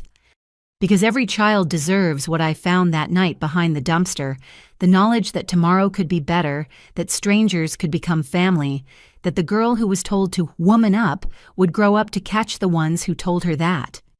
We won. And if you're reading this, fighting your own family's darkness, so will you. Have you or someone you know ever felt trapped by family secrets or toxic traditions? What gave you the strength to break free? Share your thoughts in the comments below. Your story might be the hope someone else needs to hear today. If this story moved you, please like and subscribe to hear more narratives of survival and triumph. Share this with anyone who needs to know they're not alone in their struggle. Together we can break cycles of harm and build traditions of healing. Thank you for joining Dulcie and Emma on their journey from abandonment to triumph. May you find your own path to freedom surrounded by those who truly see and value you.